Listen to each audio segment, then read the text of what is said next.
dream. Step it up then, bitches, this is making me tired. This is hardly the chase that I desired. You barely lasted 5 seconds. Come on, man. Do better than that, it was horrendous. Flashlights and flashbangs, they blind my sight. They loosen my grip, but haven't won this fight. I'm coming back now, so you better start running. And if you gen rush me, it's your ass I'm slugging. Jumping into 2v8 with members from my chat. We spawn in and the atmosphere turns black. Spawned in that shack and ready to take it to him. No mercy in our eyes, it's together we're blooming. From Pikmin to Dreamy, it's together we stride. And with Ben in the picture, you're guaranteed your demise. Deathage flies in and you're blown away. A single blow from my hammer and you pass away. A killer's mindset and a love for the grind. It's working together, which is where we shine. Feral frenzy slashes keep your friends busy, and the path and we commit to will leave you all dizzy. A truly grim bag of death and darkness. It's the power of teamwork that we learn to harness. Just you wait until the closing moments. That's when it proves to stay in the moment. With gates like these, you stand no chance. You're my puppet, I'll make you dance. Dance and die at my hands. It's the ones in darkness that are all that stands. We wait 20 minutes for 10-minute games, but regardless of the waiting, still indulge in the pain. So hear our calls, feel it down your spine. It's the message to tell you that you're mine. Nowhere to run, nowhere to crawl. You can't escape fate, nah, not at all. Your fate is sealed and you lost the bet. You fell for my trap and are in my net. Stuck here forever, we're both the same. Lost in the fog, stuck in the entity's games.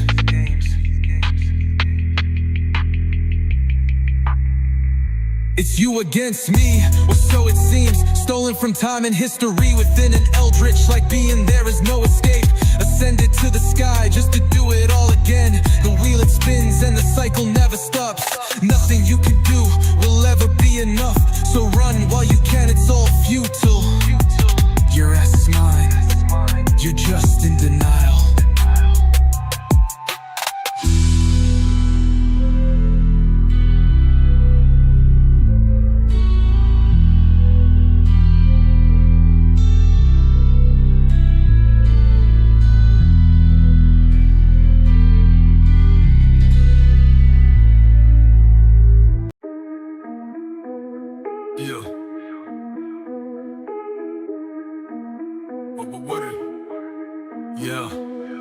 The fog rolls in and the entity whispers. I feel the weight of the trial as my weapon glistens. Instincts are sharp and my add-ons ready. Let's hurry this up and make him dead already. Beast of the round, gens on patrol. Gonna make him pay, make him feel the toll. Flying through the map is Wesker or Billy. Trying to stop me, nah, don't be silly. I'm an unstoppable force, slow down at best. There's nothing you can do here, no way to contest. I played way too long to care what you think. This game is my grind, my major time sink. Body stack high and the screams increase. I ain't gonna stop until they're all deceased. Red stains dance, their progress contested. Nobody survived, their lives left vested. My glare is unsettling, my attention map wide. This is where hopes and fears collide. I know your tactics and the way you all think. I was a survivor once, now the entity's priest. I praise and pray to the dark one above. Love dies here, there ain't no white doves. Only misery and pain awaits. There's no way to survive, no you can't escape fate. I don't care if the gates are open, it only makes me better, improves my focus. So go right ahead as the clock counts down. You'll die right here, no one will hear your sound. Dead Dog Saloon, man what a map. I'll prove you all wrong, your idea's whack. Watch happens once I lock it in. The game is over before it begins. Weakness turns to strength as the pallets get dropped. Oh, what's the matter, had enough yet? I ain't done with you yet, so get back up. You can die when I say that you've had enough. Pathetic little creep and a waste of my time, but you'll make a great snack for the Lord of mine. I can't wait to see your face again. You'll forget the trial, but the pain will never end. I'll remind you of the last encounter and how easily you crumble against my powers. The saw revs loud and tentacles lash out. The rule of two, ain't no room for doubt. It's taken a long time to get where I'm at, but now that I'm here, the entity says, catch me more souls and your efforts will be rewarded. All I need is the hunt man, bloodlust sword. Kill a main's heart with no place to fail. The best way in the fog is behind the blood trail. It's better to hunt than to be hunted. The way of life for a killer here can't be flaunted. Lover of the dark, preacher of the night. I believe the entity is the darkest light. I truly believe in the soul one's ways. I found my place in the blood and the pain. Now come dark one, show me the way. My bloodlust rises and so does my blade. Yeah.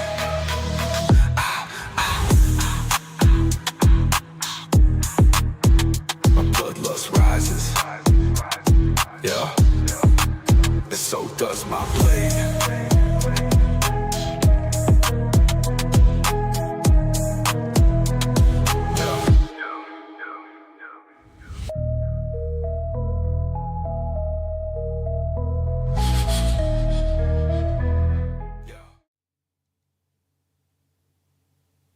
Hello.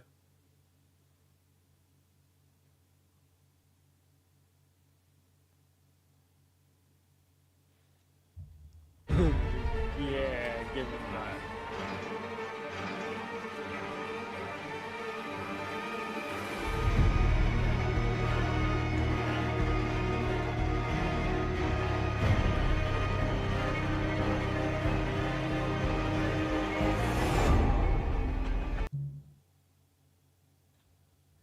It's loud as fuck in my ears, bro.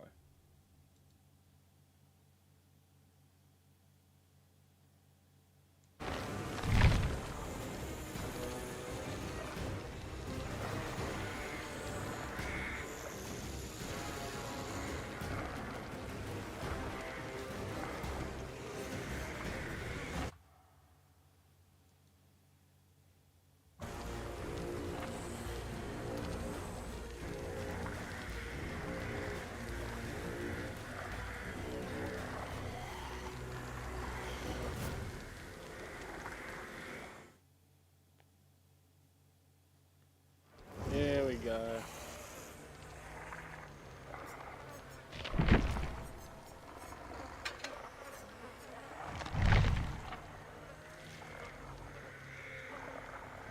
Whoever you want, man.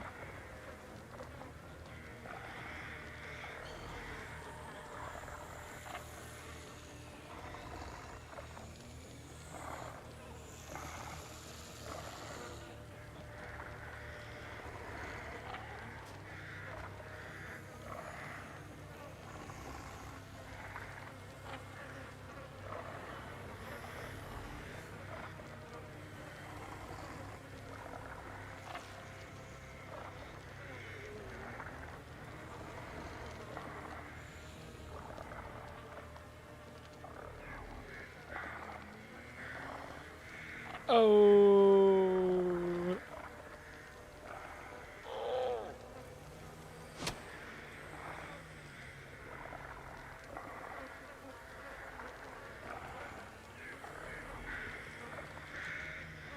I'm playing Julie instead. That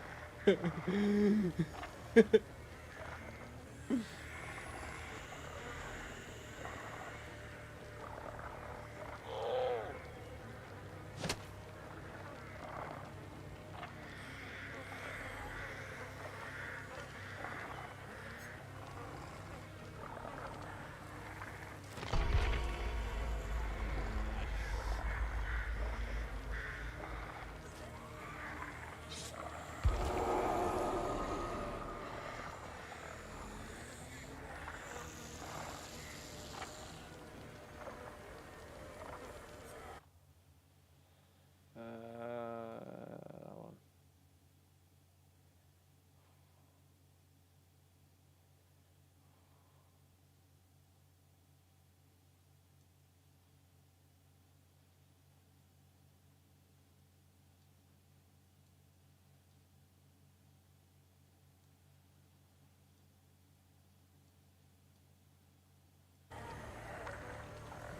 Yeah, no.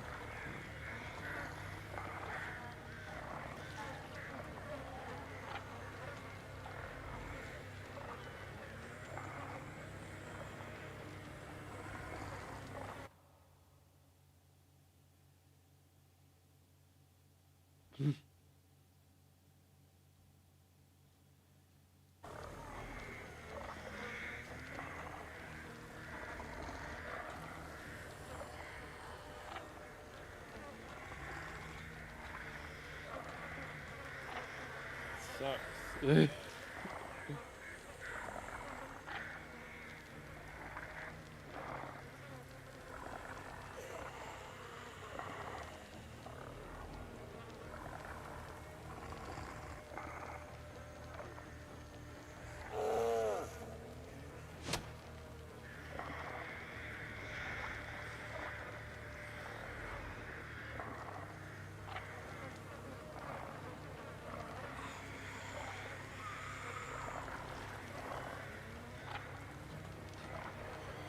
They don't play this, man.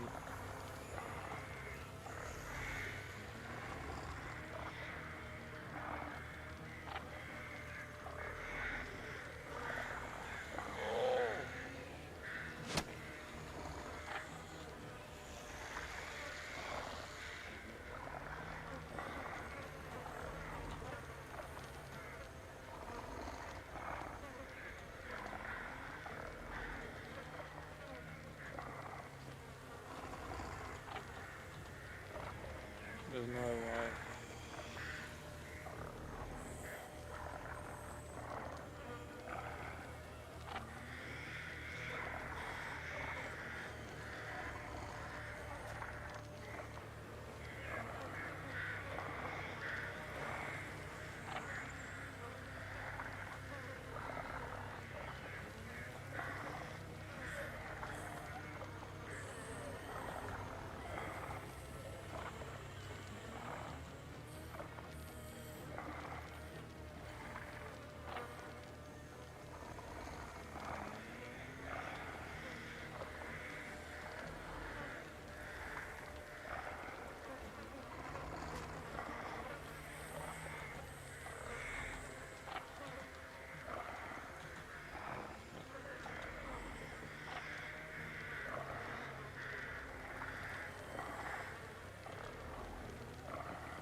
You want anything?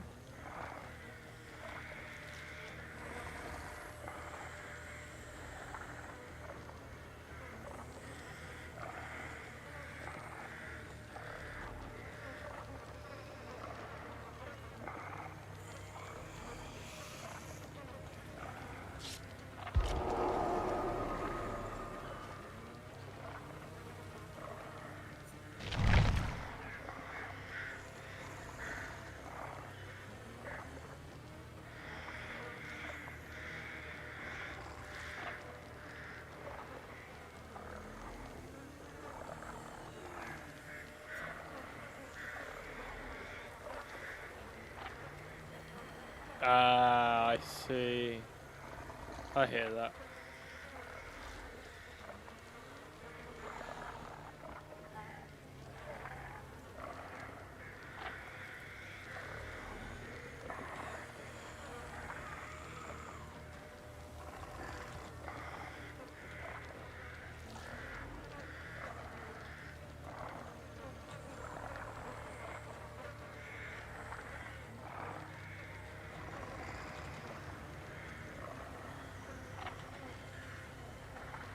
Can't get worse.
nice, but always a nice.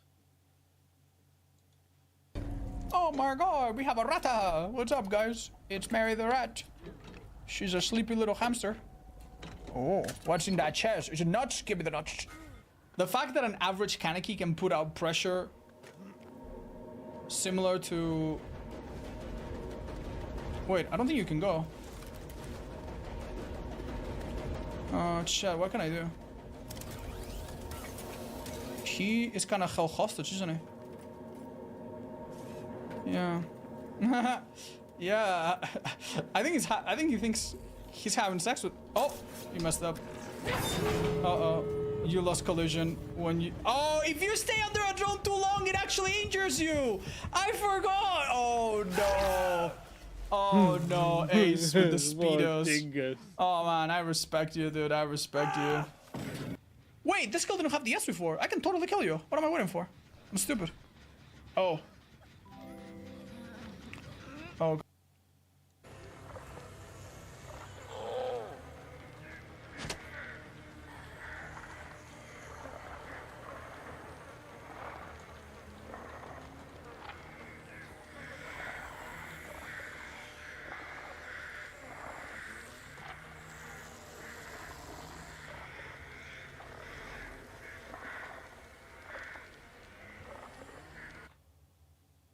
Okay. I stand corrected. I can't kill her, Chad. I had second thoughts. I just realized the tunneling is wrong. Yeah, you thought you could tunnel her. Fuck you, Ox. You don't get to tunnel her, bitch. I don't get this girl, do I? No, you don't get. You don't get her. You don't get her.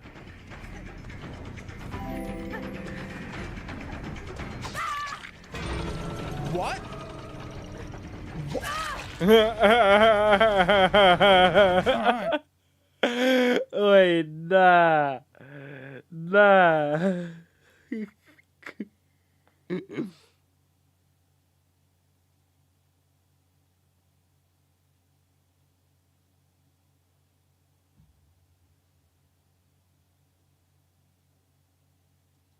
Not too bad.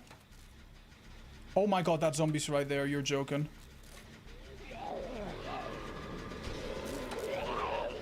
Super functional power, by the way. And of course, Sandra's just having a dance on the job instead of actually doing what she's supposed to do. Of course, just can't get the zombies these days. Just can't get them. Super functional power that works incredibly consistently and isn't holding back this killer's design at all or anything. Alright, 2 seconds. No. Okay. Wow, that's insane. I'm pretty sure there are cheaters that literally have a button that they press and they become invincible that cannot heal that quick. I'm pretty sure I just cheated. I'm not sure she knows. I don't think she knows shit. I think she knows. Excuse me, bro? Yeah, she knows, bro. Did she parry me or what? Oops. I see that they fixed the skirt on this character. Good to know. Wow. Wow. Wow. Wow. Wow. What? No way. Yoink. Careful. Go! Oh, I got you. I got you. Literally get off. Get off him. He's mine. He's mine. You should make it. Lara's there to take a hit as well. Nice. Good shit. Whoa! Whoa! No kissing him. I'm gonna explain why I'm gonna get away with not reloading, because I'm not gonna miss.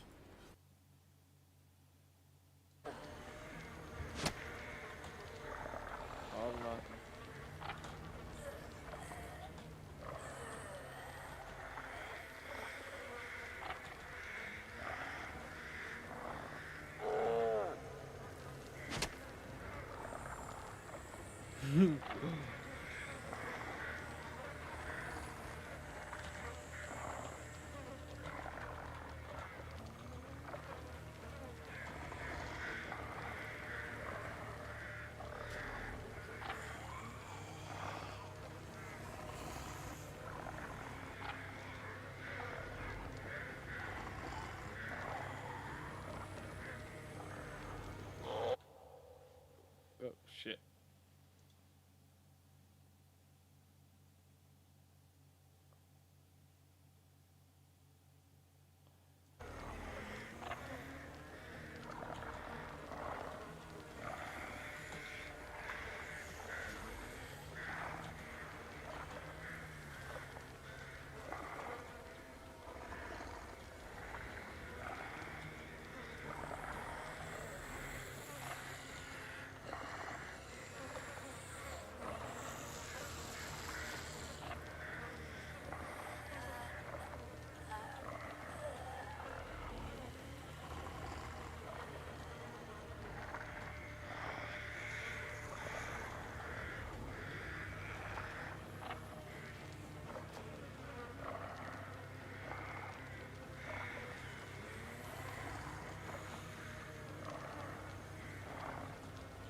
Yeah, the moth one's pretty sick.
That's sad you missed it.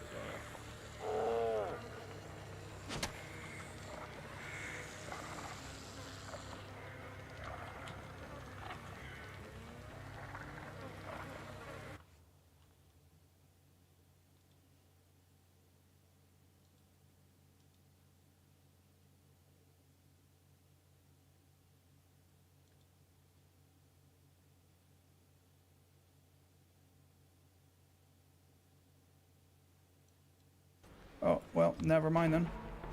There's two people here. I think that was a miss. No, come on! No! There's one when you vault to the main stage where the stairs are. Oh, nice. Damn, dude. They really went out of their way with this chapter. Look at that one. It looks so lifelike. It looks like a human. Keep my... Where? Oh my god! Oh my god, second floor assassin!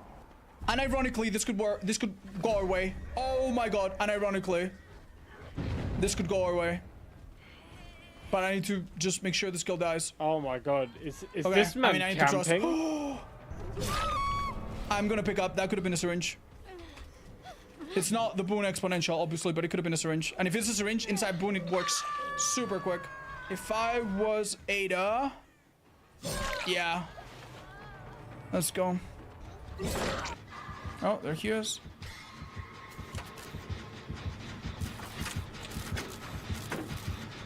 I think we commit. Alex might have, what's it called? She might have adrenaline.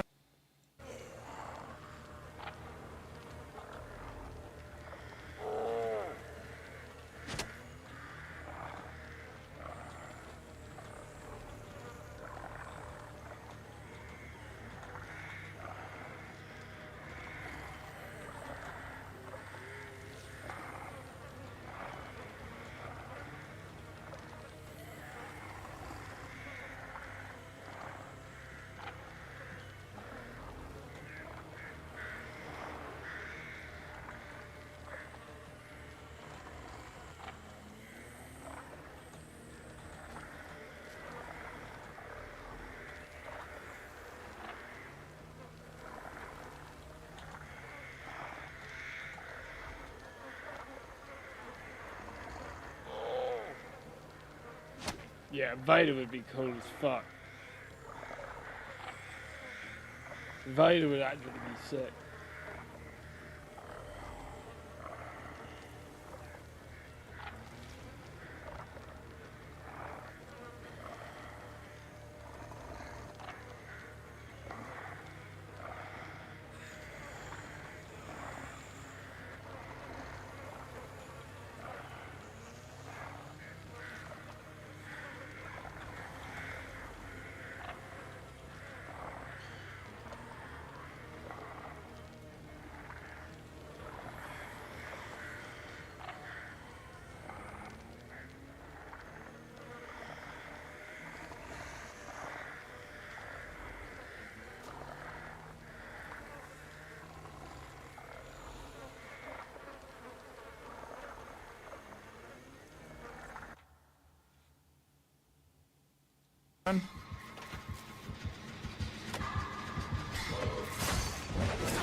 Flash is safe, flash is safe.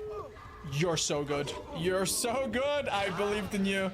I believed in you so much. There is no other game that you could have played.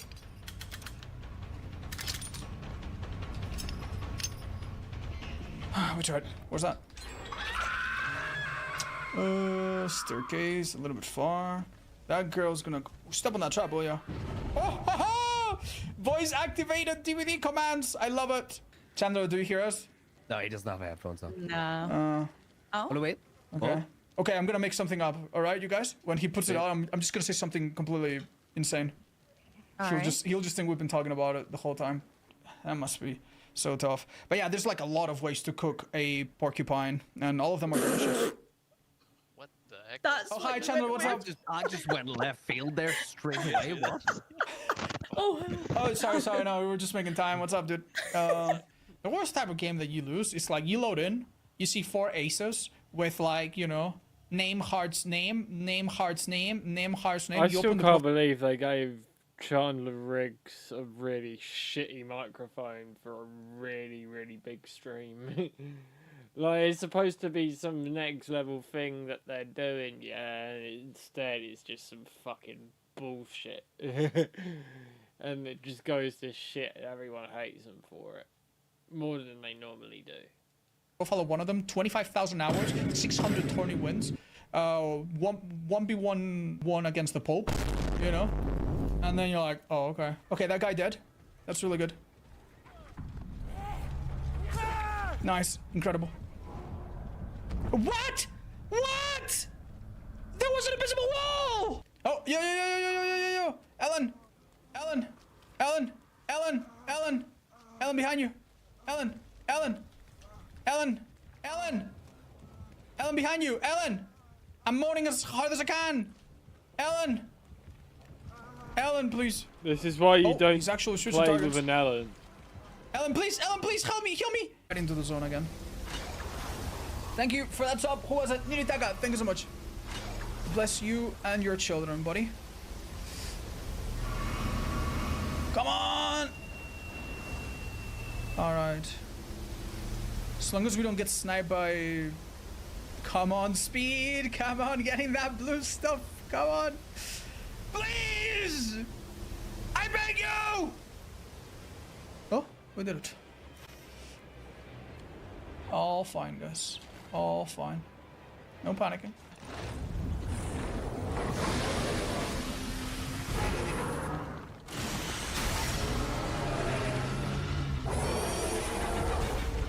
Well, that was easy. Oh my god, that was a cool move. Oh my god, that was cool as hell. Oh shit. I enjoyed that. Oh.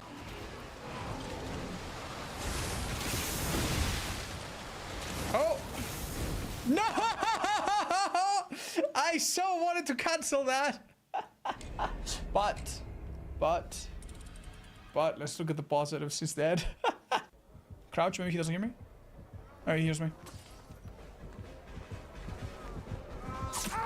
Alright, I'm gonna crawl. Yeah, come Wait, who do corner. I crawl towards actually in this situation? He has We're Gonna Live Forever. They're chilling. Who wants to watch He you picks up crawl in 2 in a seconds. corner, like? Oh, nice, nice. Okay, I crawl to the healthy person, and ideally we get a we want to have 2 people healthy at all times, no? Oh my god, he's on the gen. That's actually insane. I still haven't used up my Unbreakable. Oh my god, that's crazy, dudes. That's crazy work. He's gonna disconnect on the spot. Warren, yeah. Chat, that is like a 1-minute timer, yeah? Yeah, They're what's so going close to on, the gate Pick? that at this point, if they go down, he has to hook. Yeah. Okay, I think we need to take the 3-man out, though. That being said, We're Gonna Live Forever on Lewis. Drasko, start recovering. Drasko, start recovering. He's gonna We're Gonna Live Forever you. I'm gonna do something a little stupid. I think I'm out here no matter what. No, don't risk it. You have to be the one doing it. I'm gonna take the hit here. Oh my god! Oh my god! Don't tell me. What's going on, dudes? Did I get? Oh my god. No way. Oh my god. No fucking Brother. shot. Oh my god. Oh my god. Oh. No shot they pulled that off.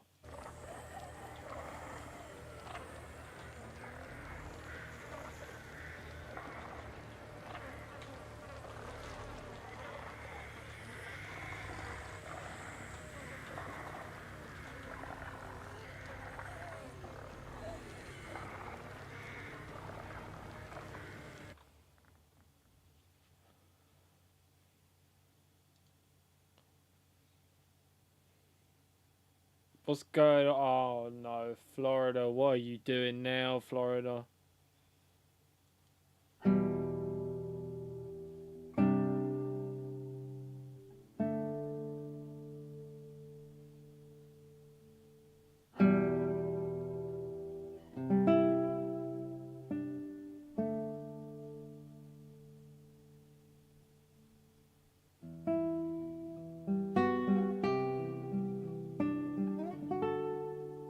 Wow. Never forget. Wow.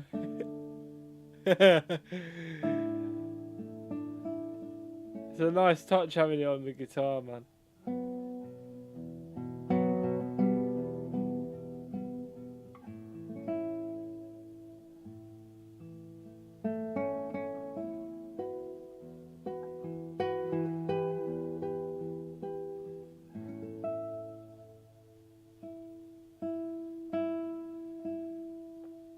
You're in Florida.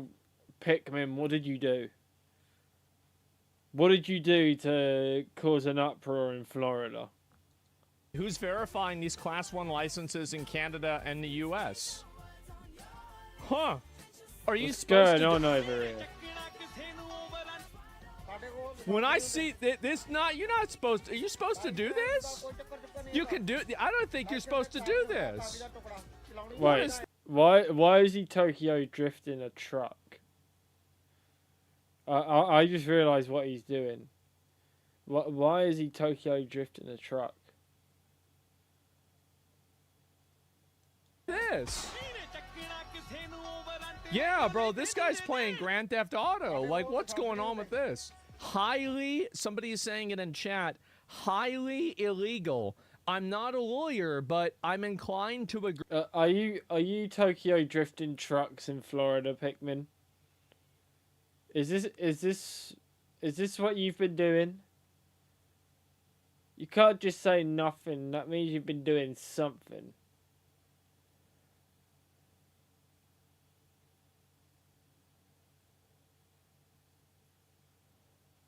Husband, I don't take showers. Yep.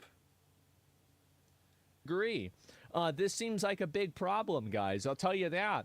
And when server transfers open in Ark, completely changed the game. Well, I don't know about that. I mean, I played the game a little bit, but I just could not get into it, man. I just could not, for any reason, enjoy that game at all. But anyway, so...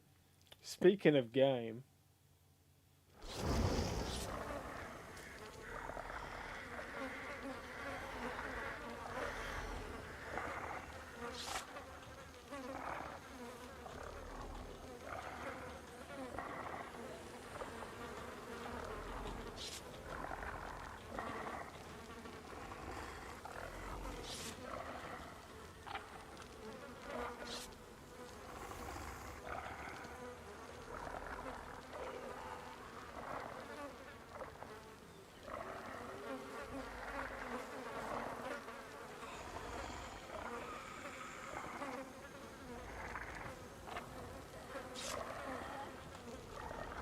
Killed that Sable. Kill her now.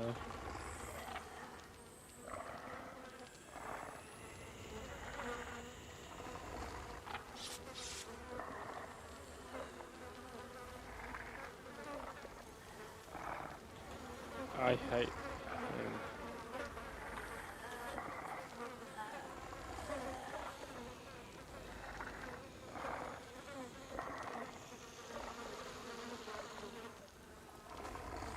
Bang, Kate, Sable, Mia, and Dave.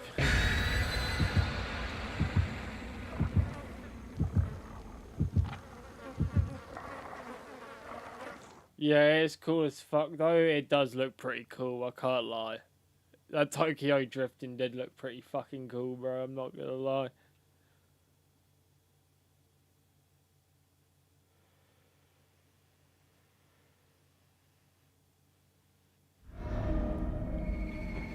Campbell's Chapel.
Over here, over here.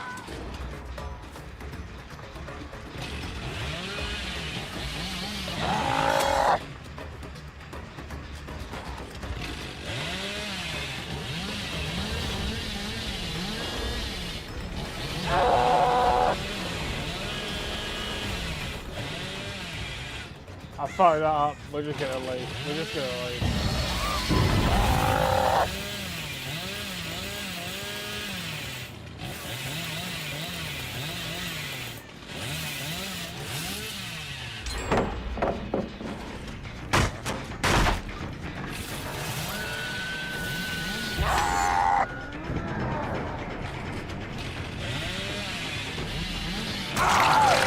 Hello there, David.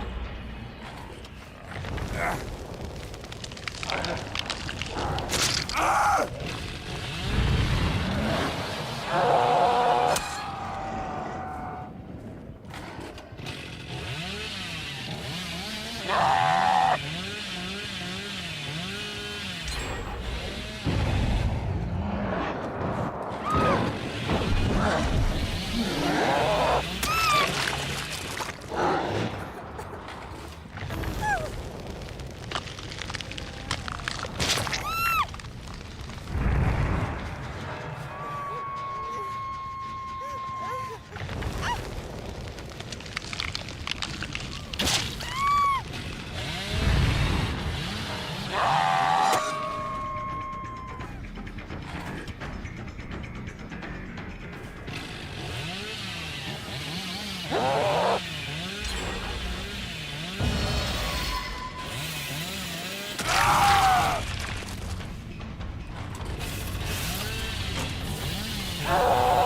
we go.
Alright, I'm gonna kick this one.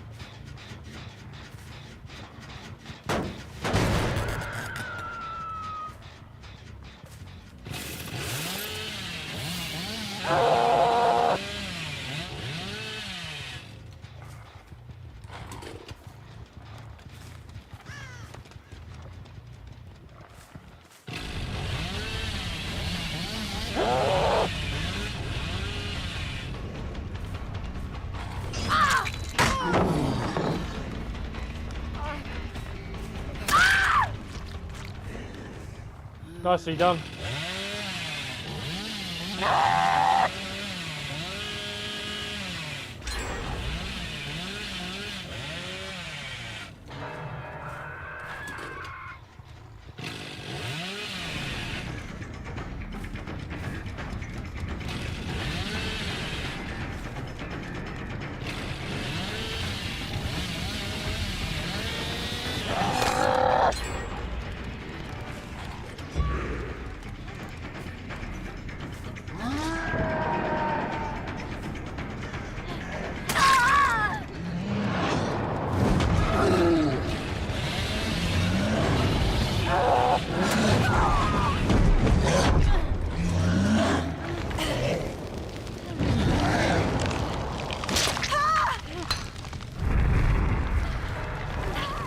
Get in the fucking car.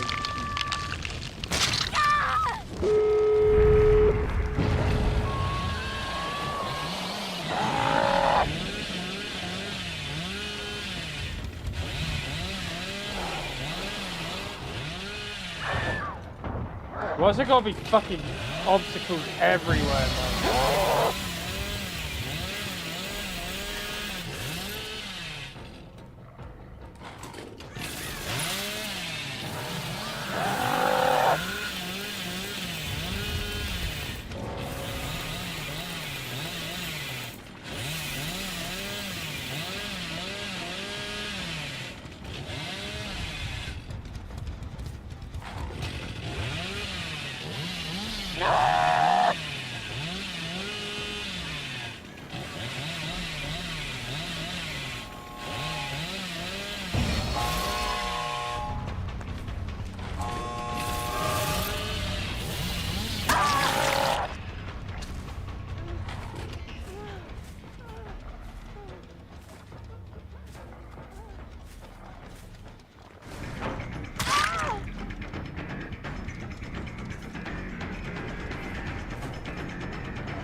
Whee!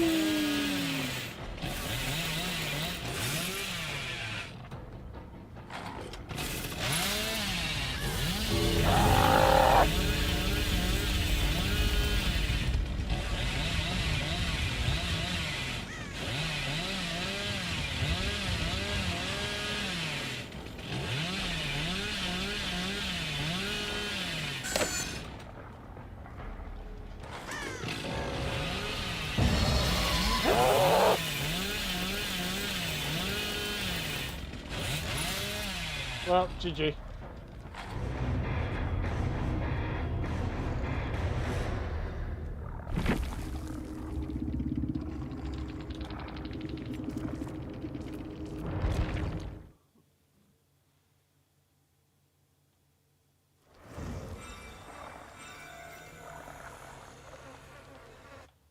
Oh shit, Deathage is live. What's he saying? What's he doing? He hooks for real.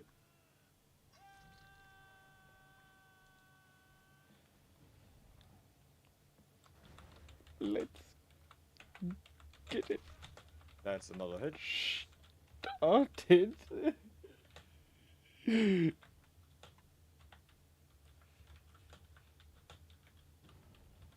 What up, my man? Hello there, dear Kate. How are we doing? Me But too, you really want Loki. to get tunneled so bad. Like, bro, just say that.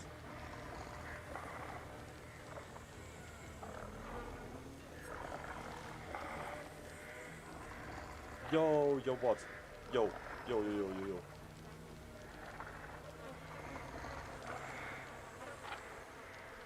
Oh, okay, nice. Good job.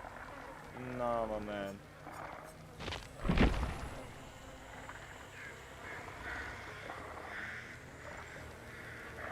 Damn, that's crazy. Out of that angle is crazy, bro. I will play Legion. Funny thing is, he didn't even have DS. Oh, okay, nice. I thought I had him. Nice. One. Oh, okay. Check.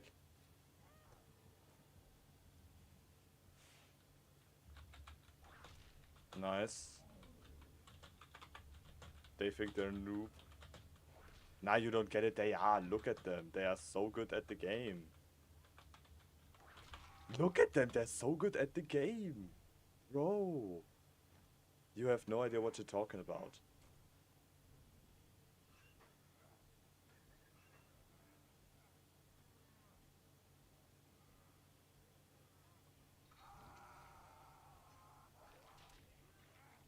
Small PP.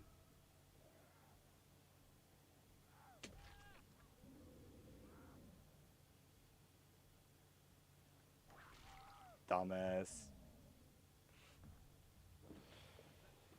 So he's just chilling playing the 1v4. Can't say I blame him. I haven't played this 2v8 yet. Bro, the queues are so bad. Oh my god, the queues are so fucking bad, bro. It's not even funny.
Bro, it's like half hour. It's like half hour a pop. No word of a lie.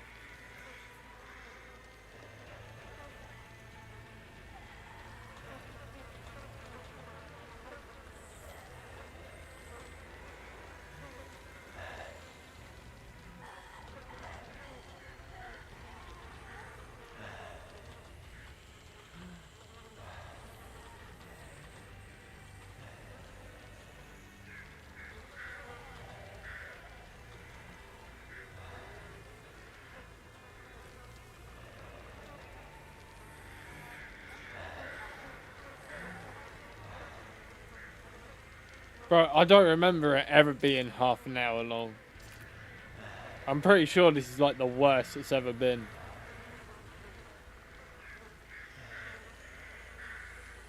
Yeah.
Yeah, man, that's what I'm saying.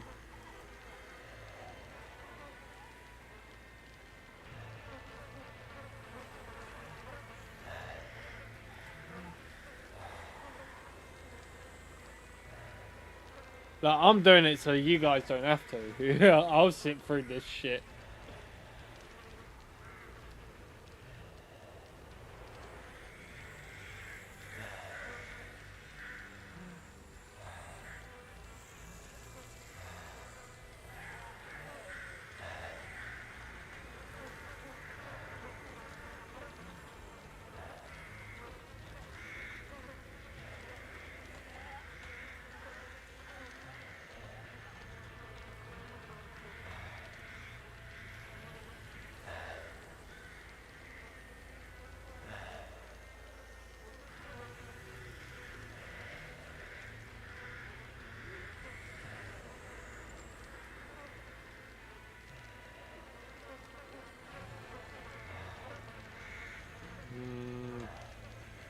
No, I can see issues with that.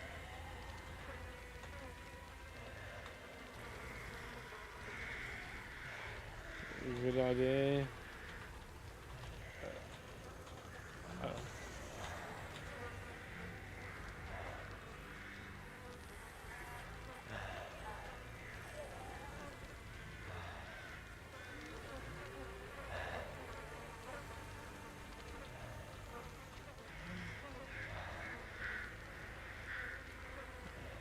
Base Kit Corrupt would probably be better.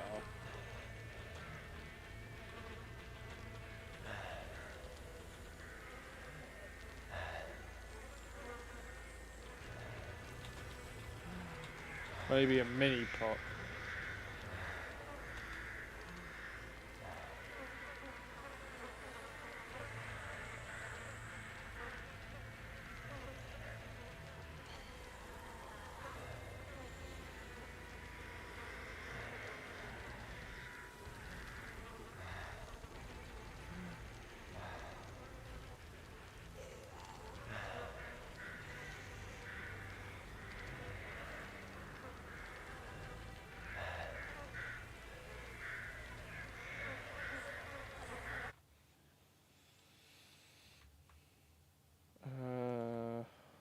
I don't want to watch this anymore. I can't be asked.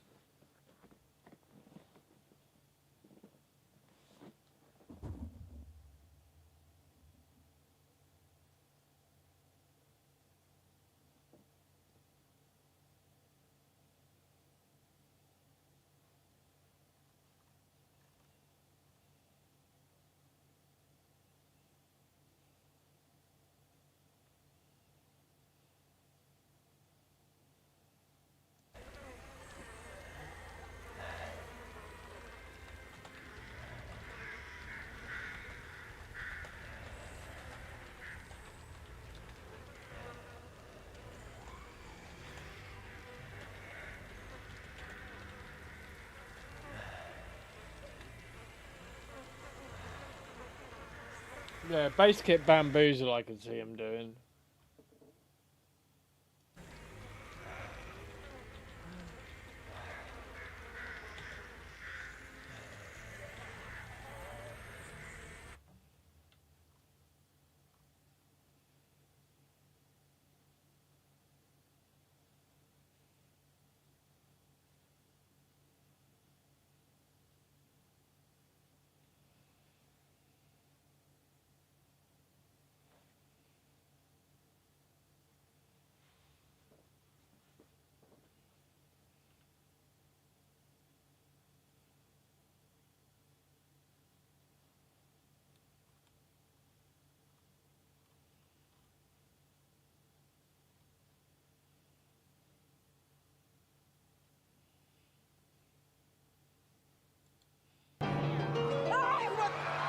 A few moments later.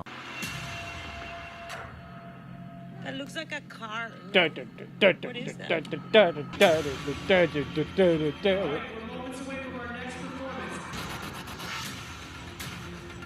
nothing scary.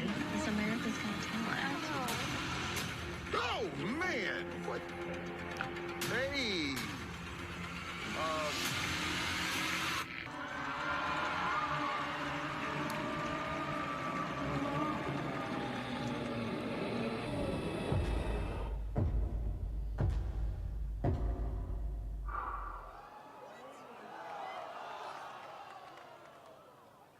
Welcome.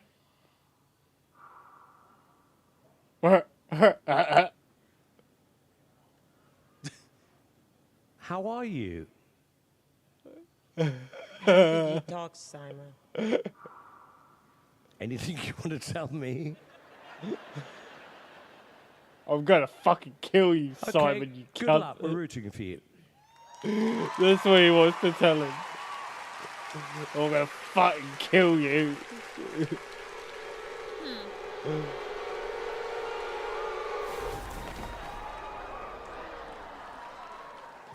I can already see where this is going.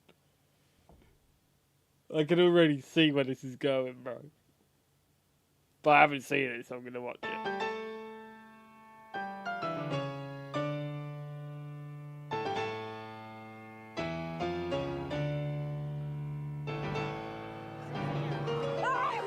No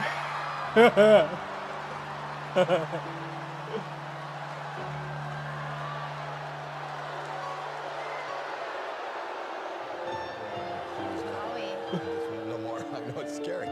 They didn't fucking like that, did they? They didn't like that.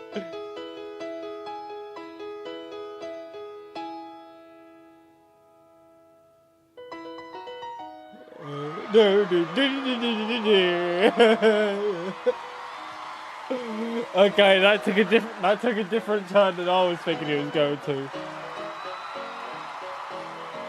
Nah, they missed an opportunity, man. Oh, they missed an opportunity. Imagine they start doing the fucking Halloween theme as he's fucking coming up behind Simon. And he's got a fake knife in his hand. It'd be fucking great. That would actually be great.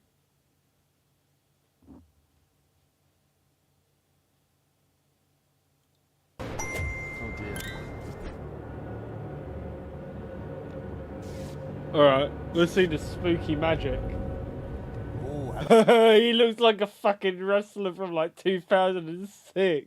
He looks like fucking Undertaker's lost cousin. Oh. What? You just gone? You just gone on?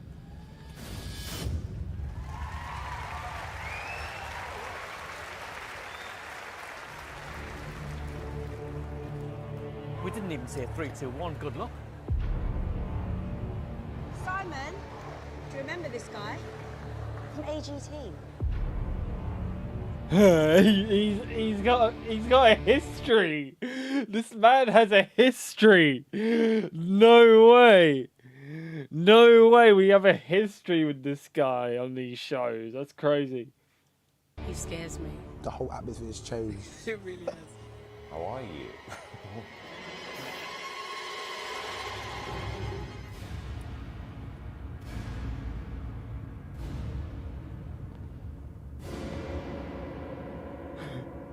They're all shitting themselves. They're like, oh god. Blah blah blah. Blah blah blah.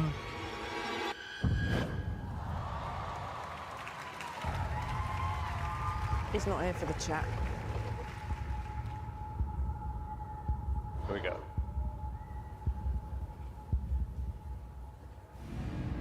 Scary, isn't he? Let's see what's going on. He definitely knows how to set the scene. He knows how to set the scene. I'll give him that. I'll give him that. He knows what he's doing.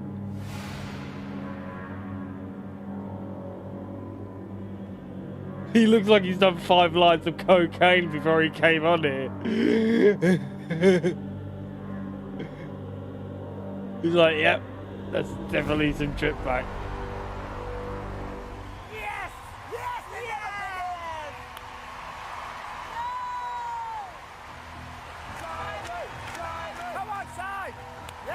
Go on then, let's see what he's gonna do. Let's see what he's gonna do.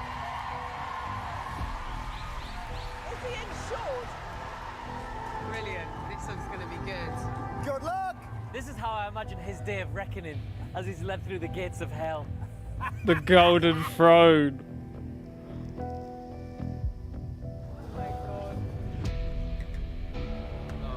No. Brace yourself, Simon.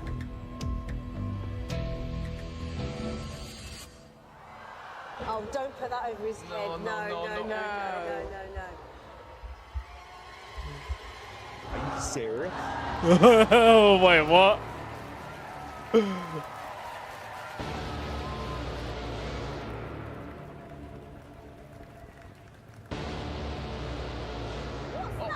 Fire is gasoline! No. Oi, nah. Nah. Oi, nah. Oh, no. Simon's not going to like that. How much is he putting on? This at all. They're not going to really set fire to her. Oh, I'll have to leave. This is just not real. Oh my gosh.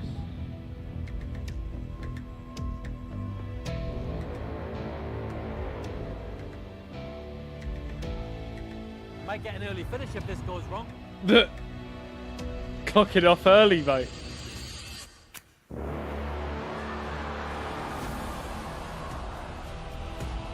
Oh my gosh. He sure knows how to drag it out.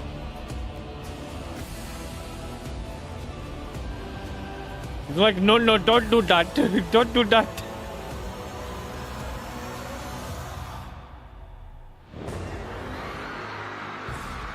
Set fire to Simon Cowell.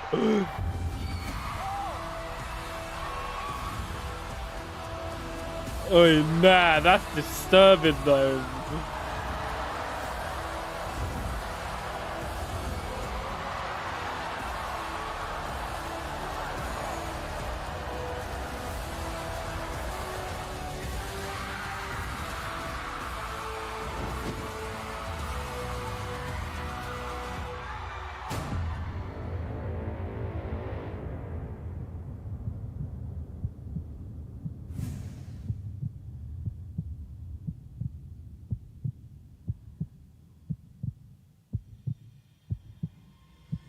He's fine. He's fine, right? He's fine. Yeah, he's fine. I knew it. Okay, next one. Next one. Hello. What's your name and where are you from?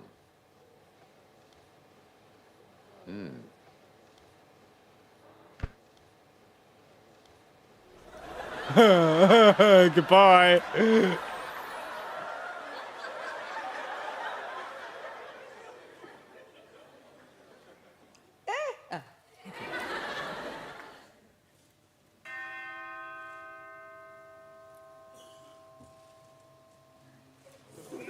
Careful.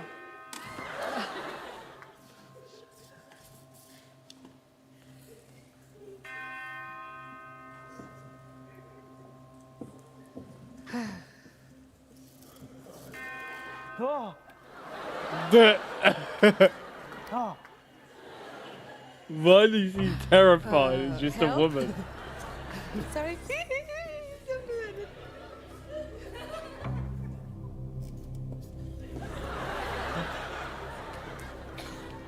Where are you from? You think she's gonna answer you, mate? Do you want to know if she married? No.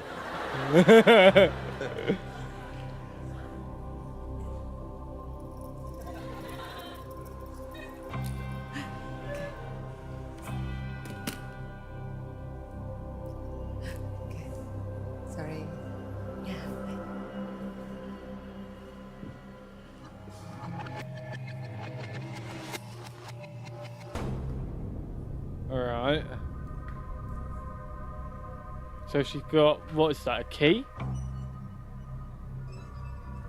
Yeah, that's a key.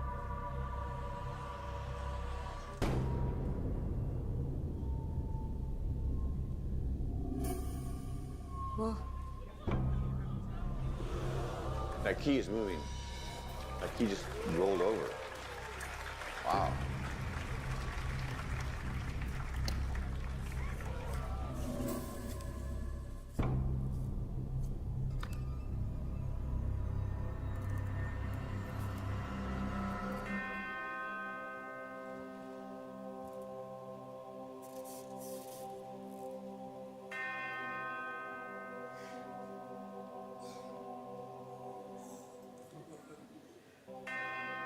Alright. So you got the 3 of diamonds, alright. You put it back into the deck.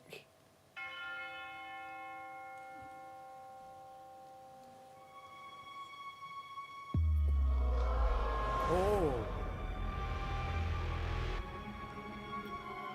There's a magnet card. Whoa. It's a magnet card. Oh, that was my card. That's your card. Wow. That's weird. She helps me. No, I didn't. She helps me. She helps me. What?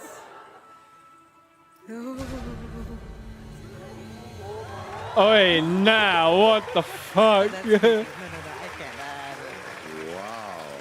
Nah, that's gotta be like some filter or something on the camera, right? That's what that's gotta be. There's no way. There's no actual way. No way at all. No chance, mate.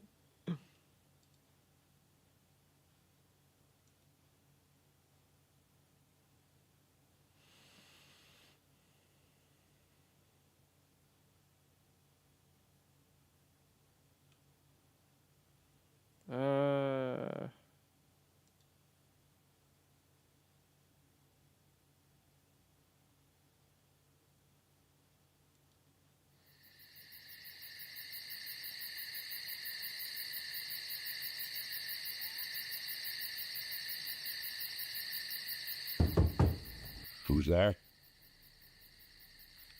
Hi, I'm here for the week. I'm here for the weed. One of the goth kids in the parking lot gave me a pill. I got no idea what it is. You want to split it?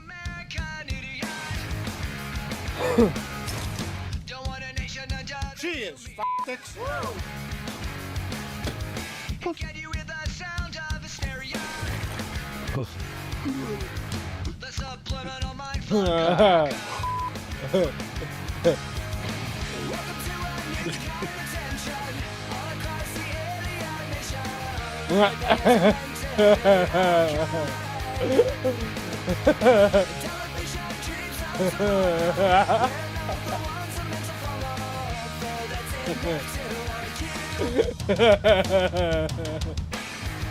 Okay, all right, so that's where we'll draw the line. You will be learning about defensive spells in a secure, risk-free way. You know what? This is bullshit. And this is exactly what you've been doing to the Sorry, the homos. This is exactly what you've been doing to the homos, and I say it's wrong. Fine.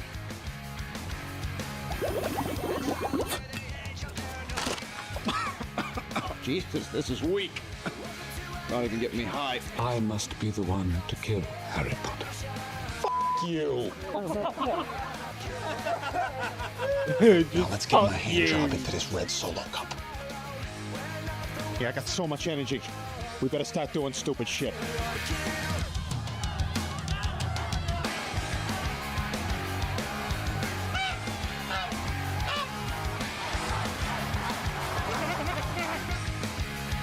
Prepare yourself.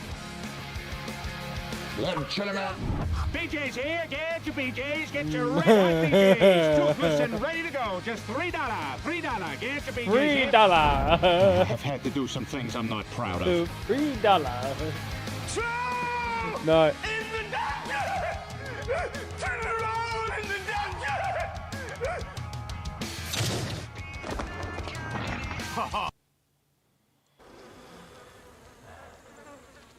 Finally.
Let me put this over here. Got Shattered Square, by the way.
Die now, Sable. Die!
Got you, bitch.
You did that to me.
Damn, fresh hook on her.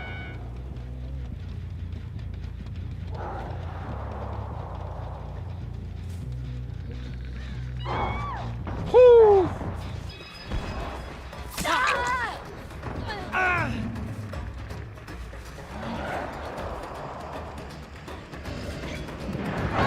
Holy shit, goddamn!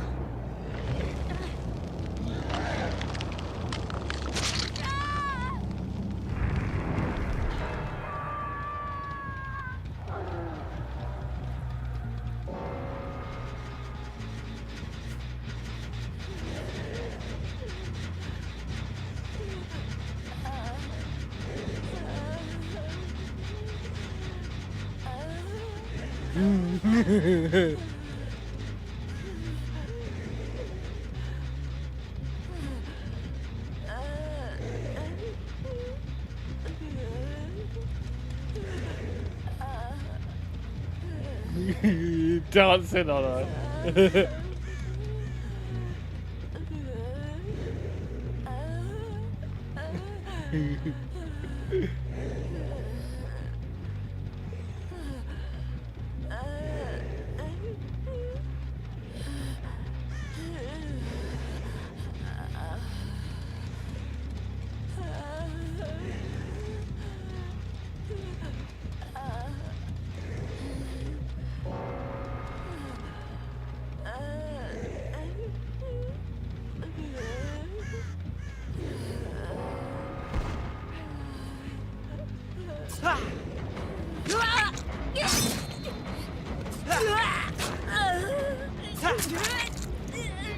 Yeah.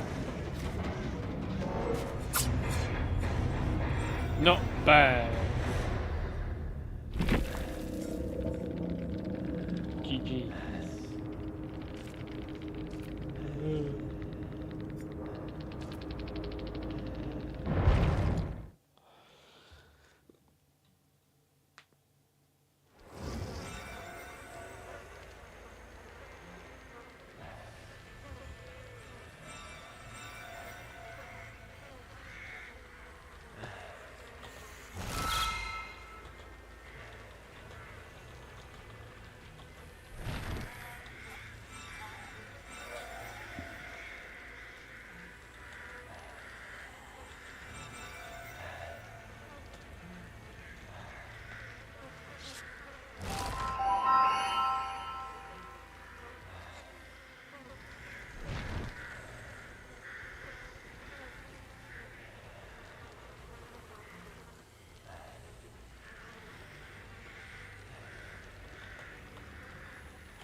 talk about the right to bear arms.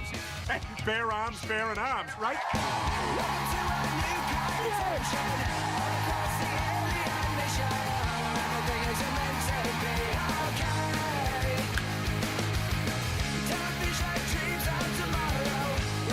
So listen, I gotta ask, was it just kissing last night, or was there finger stuff?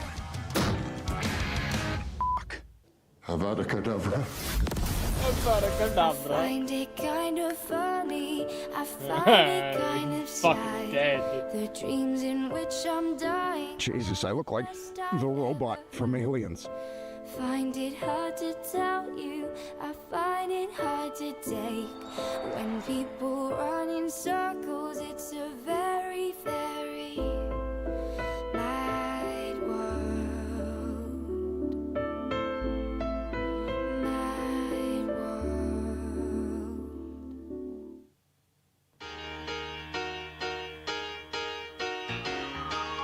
I'm alive! You're magical with me! I'm alive! You're as cold! Nah, I'm just kidding you. I thought it'd be funny if you thought I was fucking retarded. It was pretty funny, that thing. You know, you're acting like a cock. You know that? You never take advice. Someday you'll pay the price. I know. I've seen it before. It happens all the time. You're closing the door. You leave the world behind. You're digging for gold. You're throwing away a fortune and feelings, but someday you'll. Okay, now I want you to turn to each other and say the meanest thing you can think of. Your parents are dead. You have no family.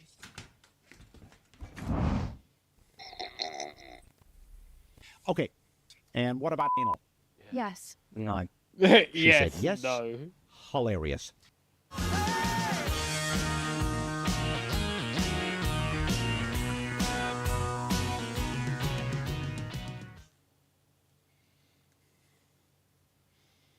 Harry Potter is a story about school kids that get caught up in terrible circumstances outside of their control. But if we shift the perspective a little bit and focus on the villain of the story, he who had a nose at some point but somehow lost it, Lord Voldemort. And it becomes quite funny. Now, imagine this. You are Lord Voldemort, a guy whose name is so utterly terrifying that people do not speak it, commonly referred to as he who shall not be named. But that's okay, it's normally the Mudbloods that are hesitant of saying your name, and frankly you don't care about them anyway, because you are the direct descendant of Salazar Slytherin. So even though your dad was a muggle, you have purer blood than anyone else in the world, and you're gonna share that Puritan ideas with the rest of the world. For years, your obsession... the classic Aryan race. When has that ever failed to go well? Yo, Deathage! I just saw the raid. What's going on? Shit. I'm sorry. How's it going, guys? Yeah, I'm doing good. I'm doing pretty good over here. I was just rolling up a joint. Because we got like another, what, 20 minutes wait for this fucking bullshit. So I was like, yeah, I'm going to roll a joint.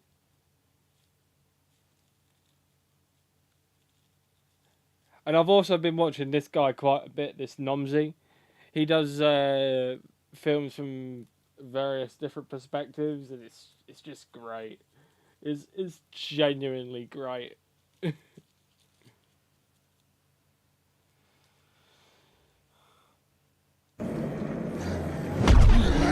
I'm off.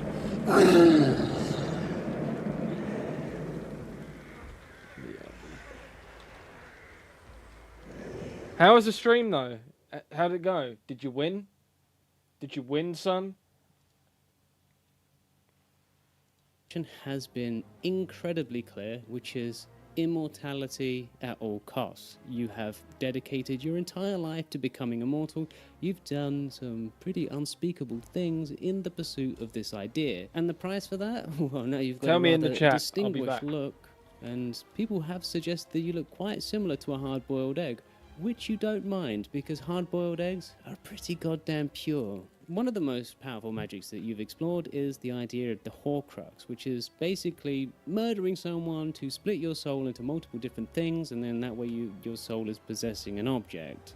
Sure, you have to deal with the hallucinations of your Horcrux selves chattering in your ear. And I mean, like, those pieces of your soul can be pretty intense at some points in time, but now at least you have an insurance policy against your life. But one day you hear from one of your only half-competent Death Eaters that there has been a prophecy, and that prophecy is essentially that a boy is going to be born at the end of July, and that boy is probably going to kill you, or you kill him, or something. Anyway, it sounds like something you absolutely need to deal with right now, and you have two choices, as there are only two children that were born at this time. One is the spawn of the Longbottom, and the other one is the spawn of the Potters. Either way, there ain't no way a Longbottom is going to challenge you.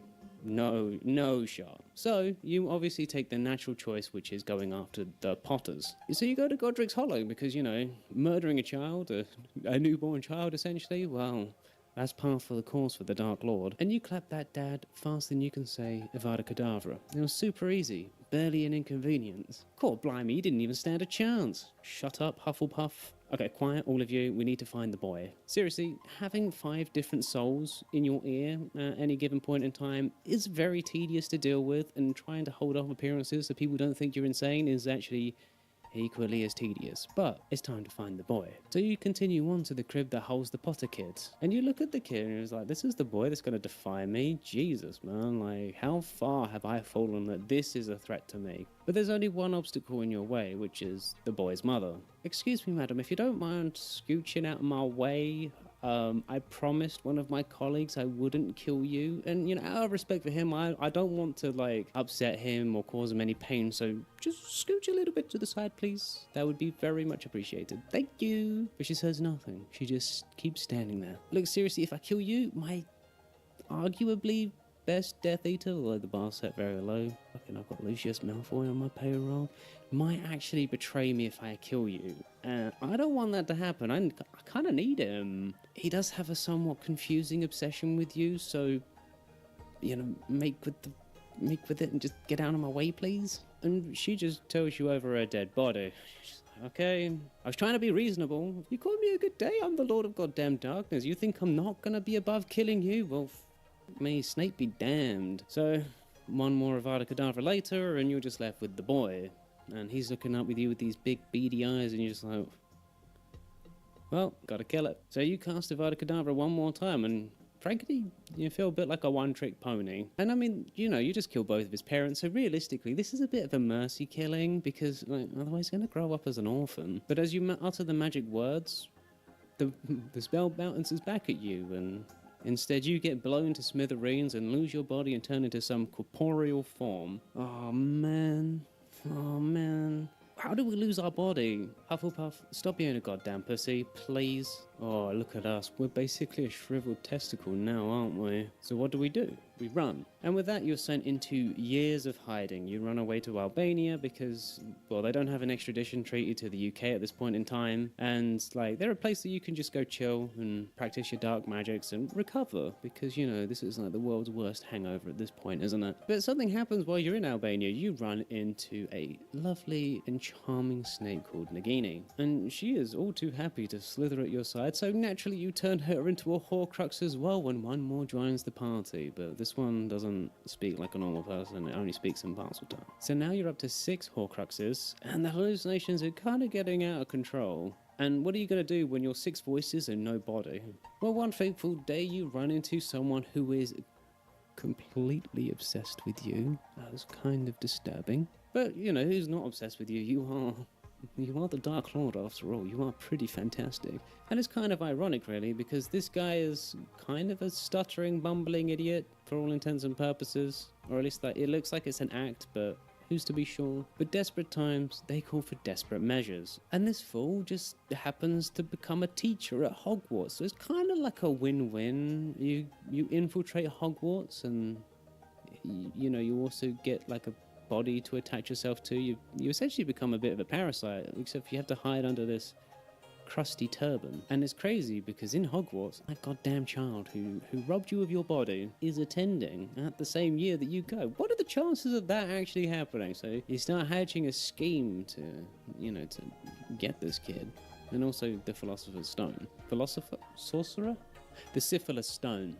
And also, by being at Hogwarts, you can keep an eye on Snape. He is your Death Eater after all, but it's surprising that he doesn't seem to acknowledge your existence, and it seems like he's quite chummy with Dumbledore. But you're pretty sure that's nothing. Like, you know, Snape is loyal to the end. He's ride or die, you know? He's never gonna betray you. I mean, like, there's that weird obsession with Lily, but she's gone now. All that's left is you. Anyway, with this bumbling idiot Quirrell and Toll, you start getting to work on some kind of evil machinations, and you start seeking out ways to resurrect your physical form. Step 1 is to find the Syphilis Stone, a magical artifact that promises eternal life. All you have to do is get to Gringotts, get into the vault, and it's as good as yours. Pretty simple job all in. In the meantime, working with Quirrell makes your sick souls feel kind of dirty. Now you're kind of forced to hitch a ride on this disgusting person, and you have to hide under a turban for a goddamn year. It's beneath me. Disgustingly cringe, by the way. This is the worst thing that's ever happened to us. Yes, but we don't have a choice. We have to continue on. Sir? Who are you talking to? It's just me and you in the room. Shut up, Quirrell. Do you ever think we'll wash our face again? Face? We don't even have a body, and you're worried about our face? No, be quiet, guys. We'll get the Syphilis Stone, and everything will be good. Excuse me, Sir, Quirrell, if you don't shut the hell up, I am going to kill you. Do you know how dark and damp this goddamn turban is? And you keep wrapping me up in this thing all day around, and I have to just accept that because I can't show my face here. And I mean, Quirrell actually proves to be even less competent than your worst expectations, you know? Over the years, he tries to do a number of things to disrupt Harry Potter. For one, he tried to curse Potter's broom in a game of Quidditch, and then Snape actually managed to counter-curse that before Snape got set on fire and distracted him, and so nothing actually happened. Don't even get started on the troll. My God, man. How do you set a troll on some kids and nothing bad happens? Anyway, you've schemed and you schemed to get the Syphilis Stone. But Dumbledore had moved it from Gringotts to Hogwarts for safekeeping, and seriously, I don't think anything's ever safe in Dumbledore's hands, not even fashion. How do you go from looking like a model to looking like a Christmas tree? It defies belief. But you know, with the stone in Hogwarts, all you have to do is get through the trials and you can steal the stone. Quirrell, bless his rather simple mind, actually manages to get you close to the stone. He gets through all of the defenses pretty quickly, actually, all things considered, and you honestly thought that was going to go terribly, but you know, three-headed dog Fluffy didn't stand a chance. Surprisingly, Quirrell's a dab hand on a harp. And then there was that stupid plant, the Devil's Snare. I mean, that was really juvenile, Dumbledore. Are you kidding me? Like, try and think of something else that's vaguely useful, my God. And then that game of chess, well, at least Quirrell's somewhat intelligent, I guess. At least in terms of chess, not really planning or organizing or execution. But he's good at chess, thank God. But then there was the mirror, and the mirror had a charm on it that basically said, haha, if you want this stone, you cannot get it. And that's just very annoying, because you obviously want this stone, so now you're plumb out of luck. Like, but actually, why couldn't Quirrell get the stone? Because Quirrell didn't actually want the stone, he wanted to give it to you. So theoretically, he didn't actually need the stone or want the stone, so who was going to always give it to you? Unless, did Quirrell want the stone for himself? That's not the only logical conclusion. Quirrell wanted the stone for himself. That's why he couldn't get it from the mirror. Huh. What an asshole. But suddenly you hear footsteps behind you, and of course it's the Potter boy. He also managed to defeat all of those other traps. I mean, it goes to show that Dumbledore really doesn't know what he's doing if an 11-year-old can break through. And I mean, how did he beat the chess thing? That was kind of hard for Quirrell, and well, does that mean that Quirrell's just got the mentality of an 11-year-old? And then he opens his mouth. Wait a minute, you're not Snape. Snape? Me? Snape tried his best to save you, my boy. And he would have failed if there wasn't a fire on his clothes that managed to distract me. Snape? Snape tried to save the boy?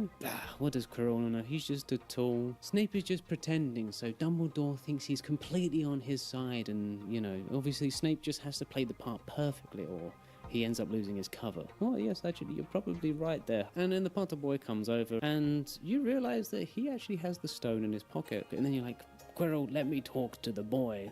Quirrell doesn't turn around so you can actually face the boy. No, he makes you do your whole ominous speech in the face of a mirror. And I mean, the boy is horrified, terrified even, because I mean, like, you know, even in the magical world, having another thing coming out of the back of someone's head, that's pretty next level disgustingly gross. So it's perfect. Maybe you should stay on the back of someone's head forever. But anyway, it's nice to get that beanie off, because my god, it was getting pretty hot and sweaty under there. Like, why did he need a turban?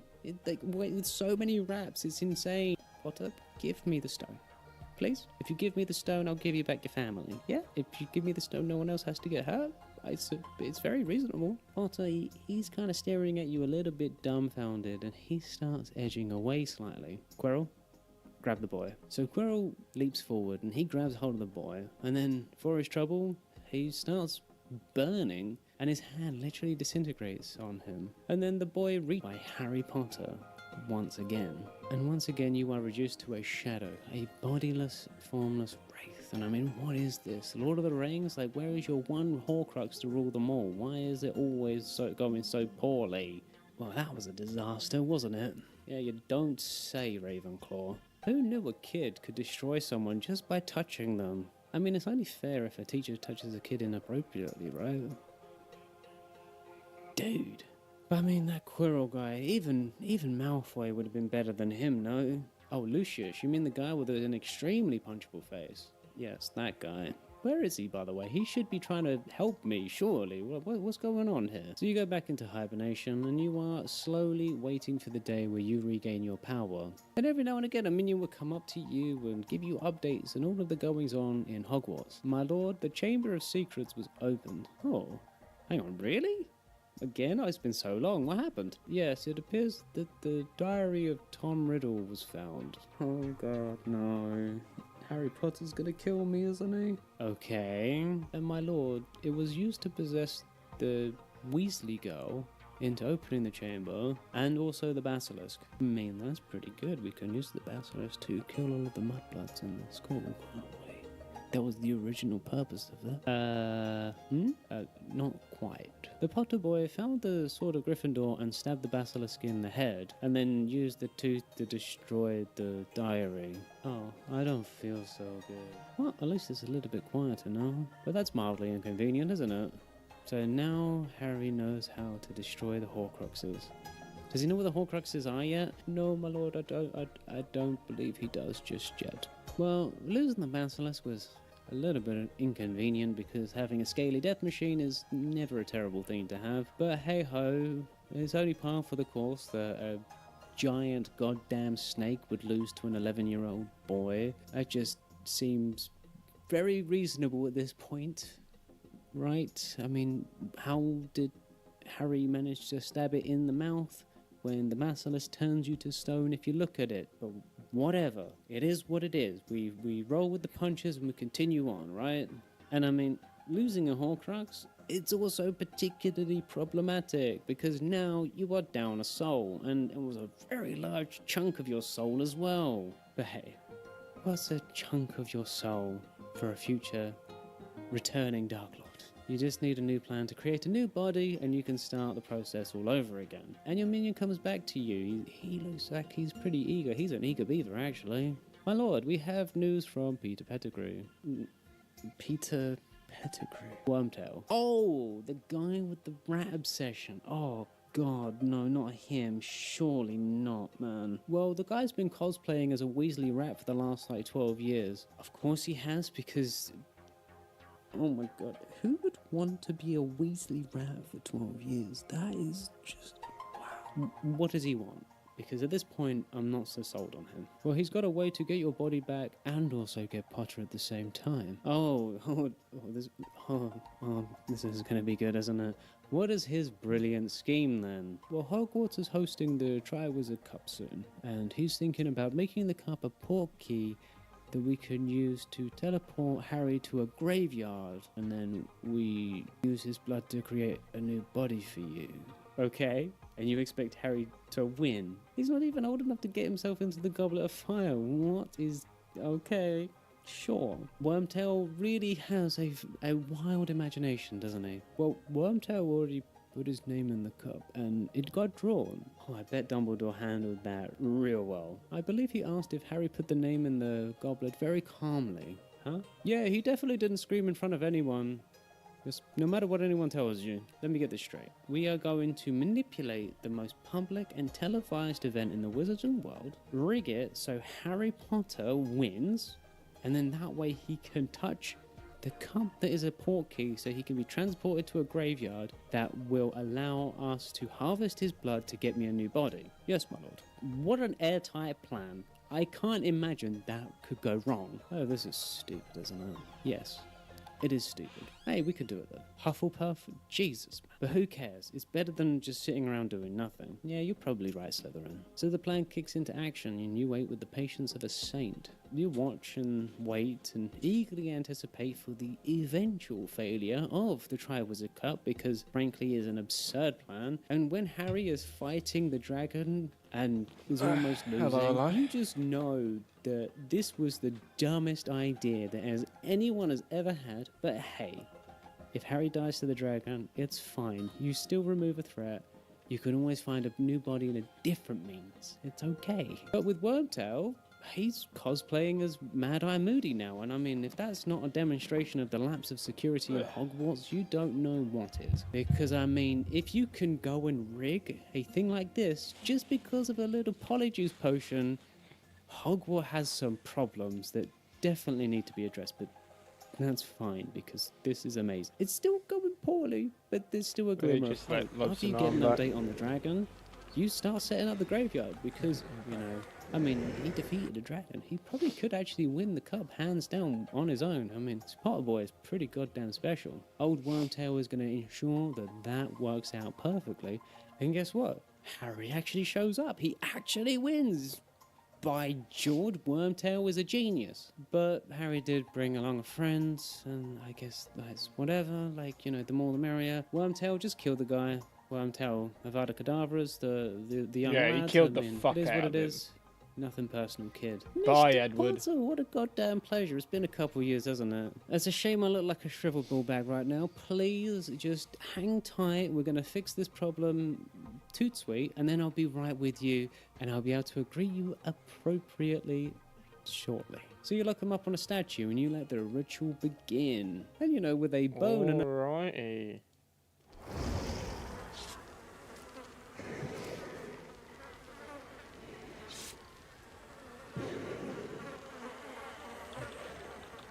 Perfect timing.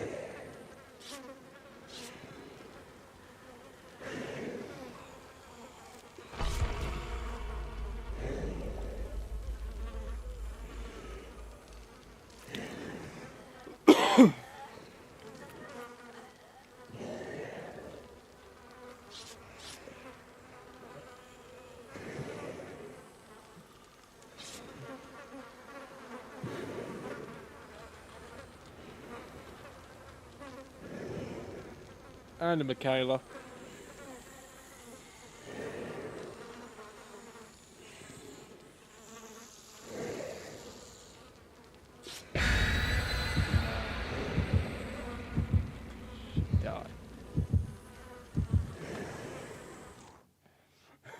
She died now.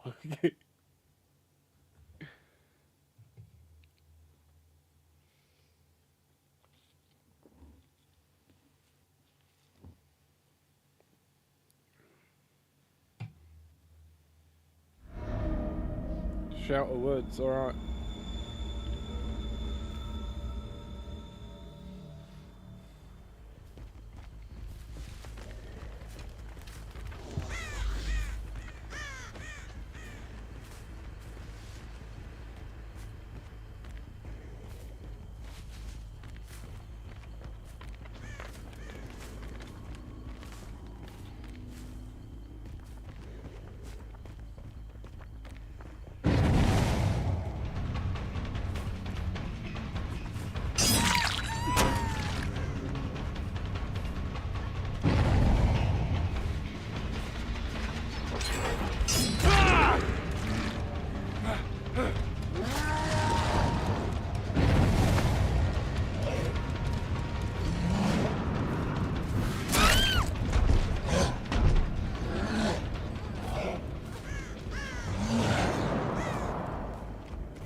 Hello, hello.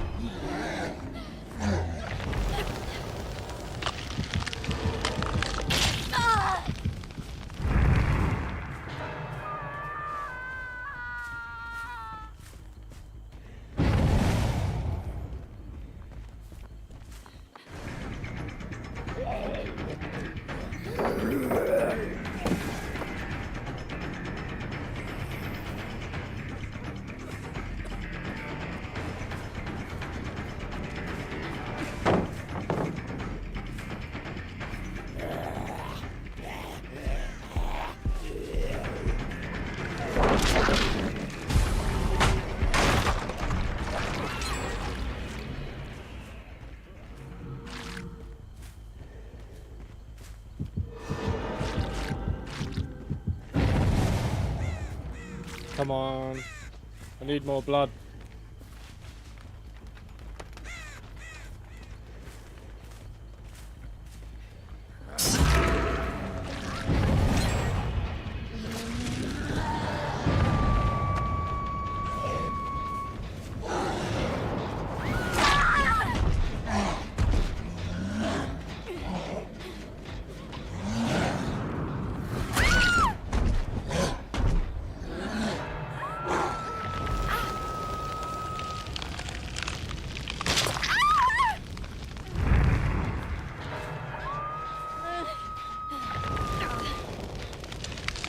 And you.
She could just hold forward though, bro.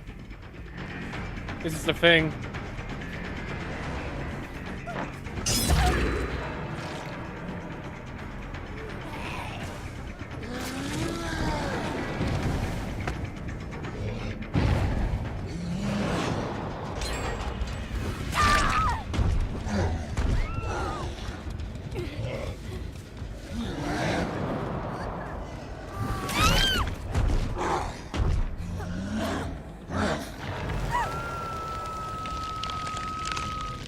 Get on there.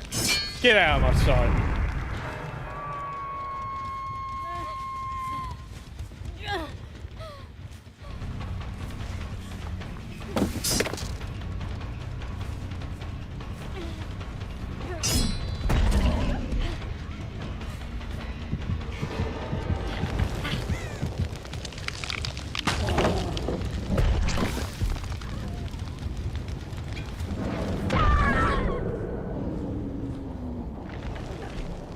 Nicely done, nicely done. Get out of here.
Get the sable.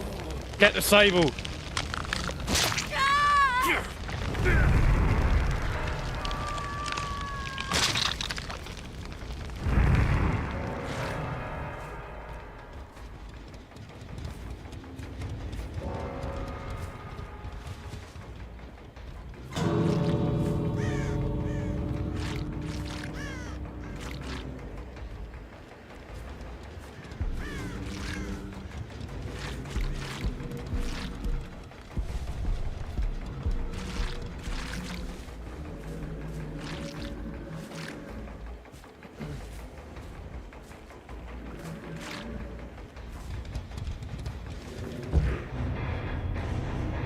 Fair enough, GG.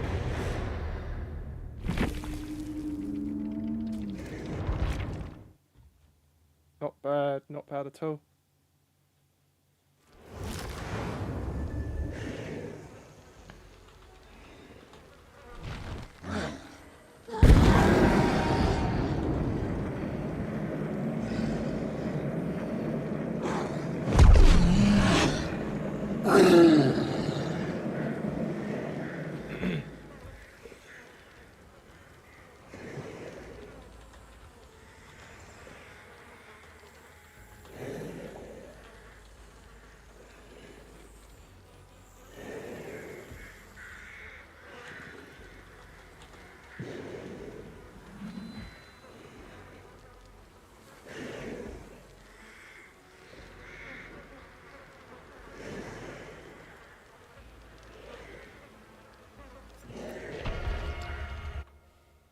And a little bit of blood, it does the trick, and you are very satisfied. But when it's over, you're back, you're upright, you are erect. You run your hands all over your body, and you've got that hard-boiled egg feeling. And that nose, you thought your nose would come back, but thank God that didn't happen. You still have the no-nose. Naturally, you summon the Death Eaters, and they all commune around you as if they didn't hide from you for the last, like, 15 or 20 years or whatever. It's the family reunion. It's the family reunion. Everyone's coming back together. These supposed loyalists that...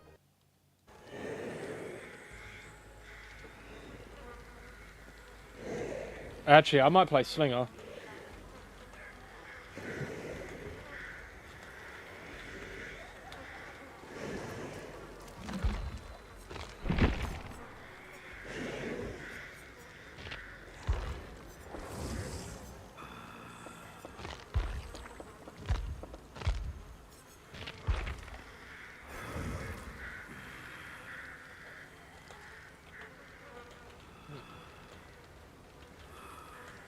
I'm just gonna go for shots.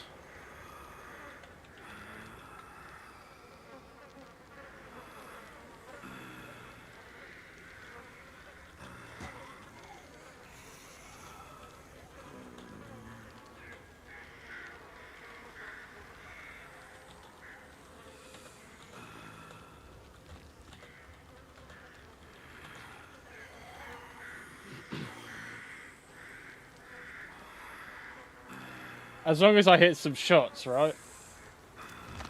That's the main thing. As long as I hit some shots. I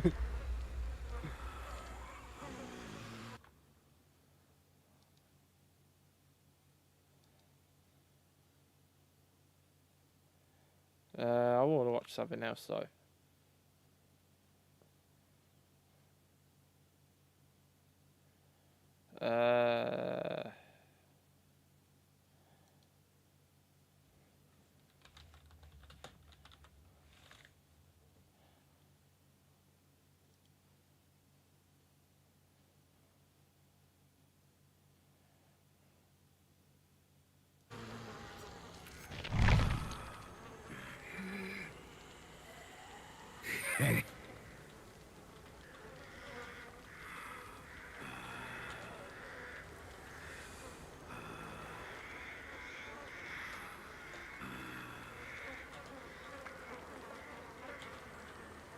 I haven't played him in a minute either.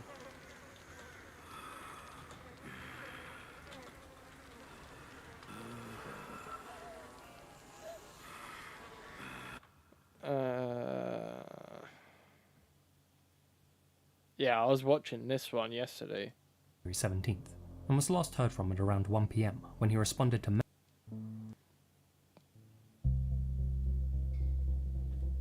This was Scott Rattigan, an outgoing, friendly, and popular 24-year-old, described by those who knew him as a guy who lived and laughed harder than anyone. Scott, to be or not to be? To be. A lifelong sportsman who grew up playing football and lacrosse in Gainesville, Virginia, Scott was both athletic and intelligent, having earned a degree in business management from Radford University. Always driven to succeed, he even became vice president of the Sigma Chi fraternity there. In 2018, Scott finished college and relocated to Arlington, a short drive from his hometown. There, he moved into a 2-bedroom apartment with his sister, located in the East Tower of Ava Bolston Square, an upscale complex that was home to almost 1,000 residents, mostly young professionals who worked in and around the densely populated business district.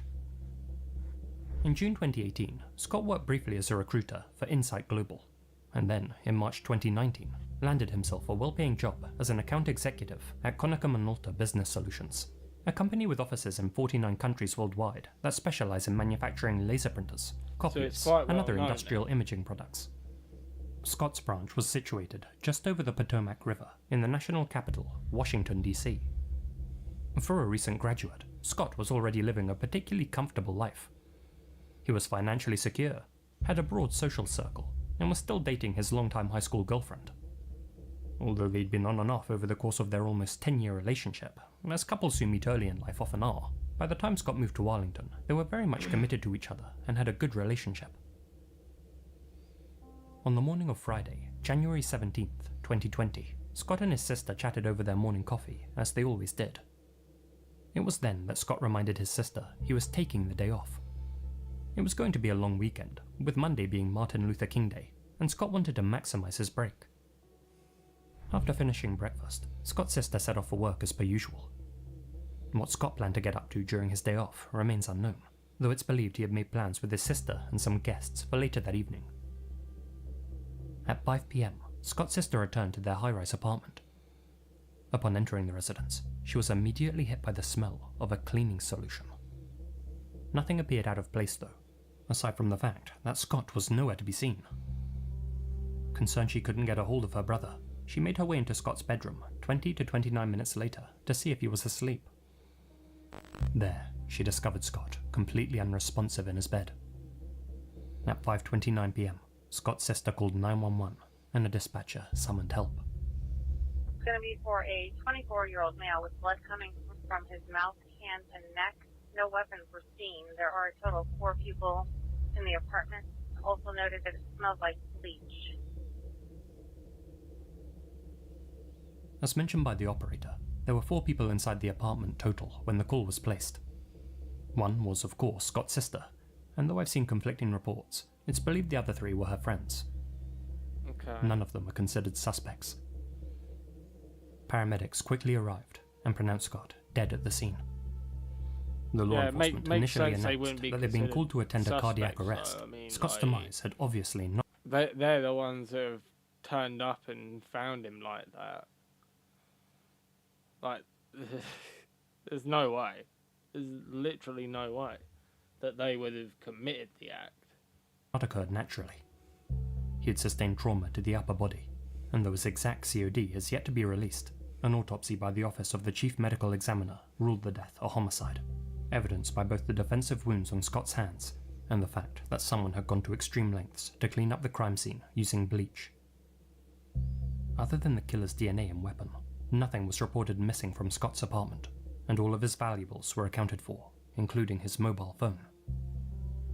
Despite Scott's neighbor 2 doors down being home when the incident took place, she didn't report hearing any unusual noises coming from his apartment.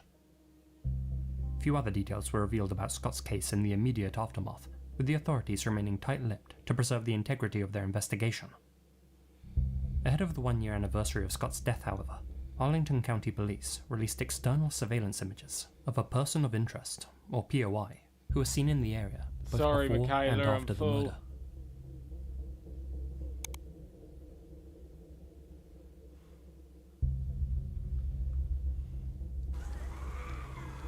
Is Michaela on Steam?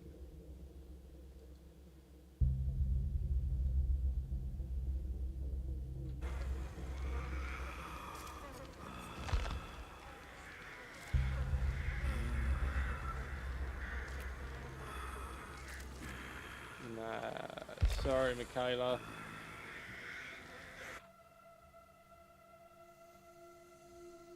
The ACPD actually murder.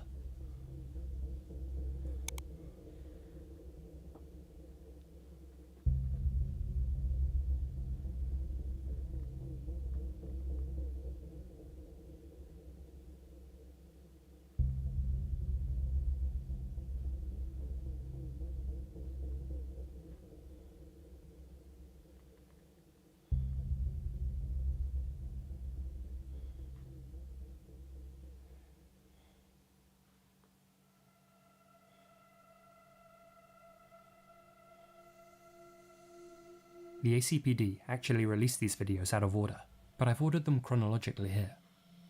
I've also run the footage through a video enhancement tool to make it clearer. The first 2 clips, which were captured before the incident, show the POI walking north on Randolph Street towards the main entrance of the Ava Bolston complex, keeping his head down, moving with purpose, and concealing something inside the pouch of his hoodie.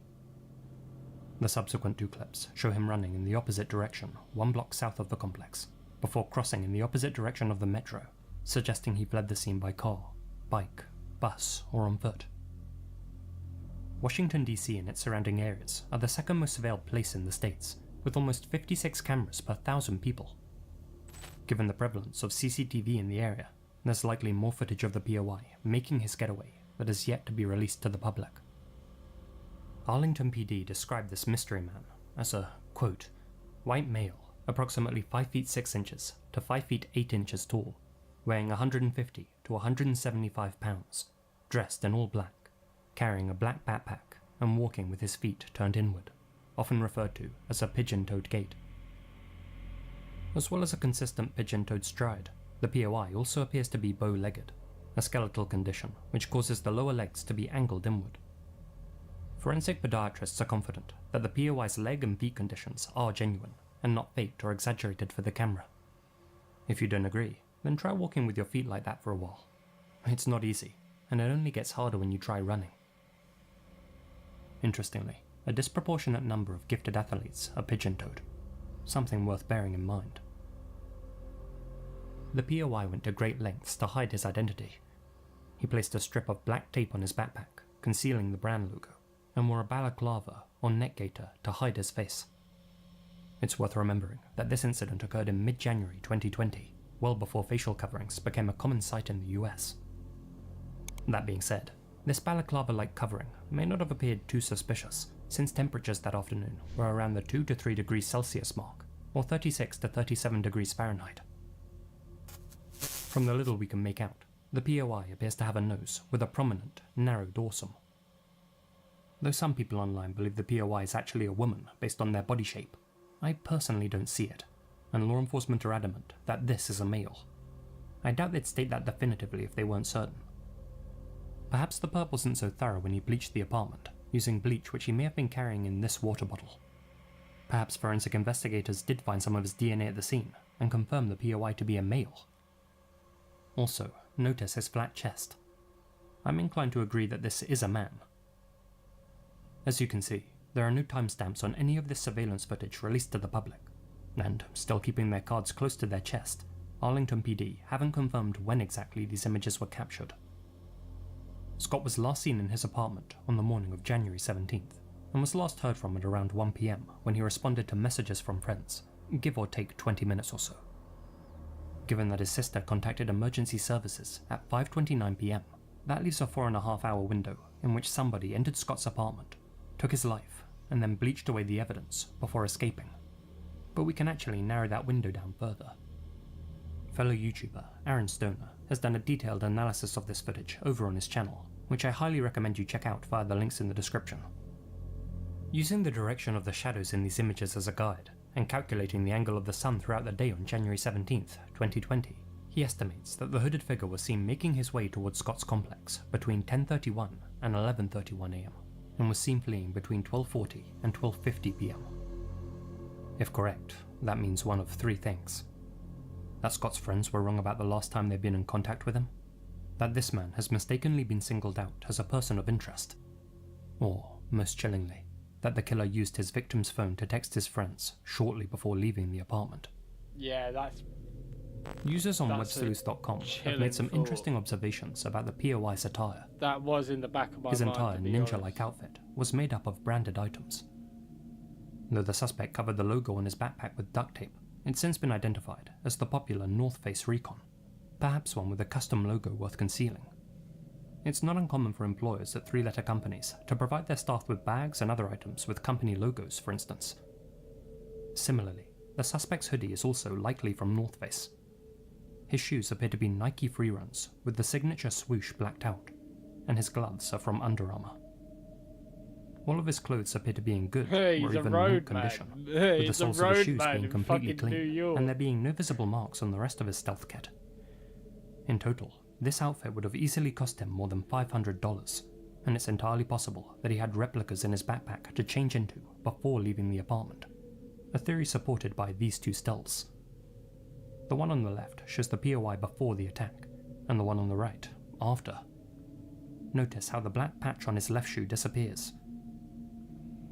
Though this could have just been a flaw in the recording, it's worth considering that he may have swapped out his bloody clothes for fresh ones. Regardless, the POI was clearly willing to dispose of at least one costly outfit. That strongly suggests that this individual is either independently wealthy or been paid a large amount of money to either steal a specific item from Scott's home or to end his life. Question is, why? Scott was a clean-cut, well-liked person, described by friends and family as the sweetest guy on earth.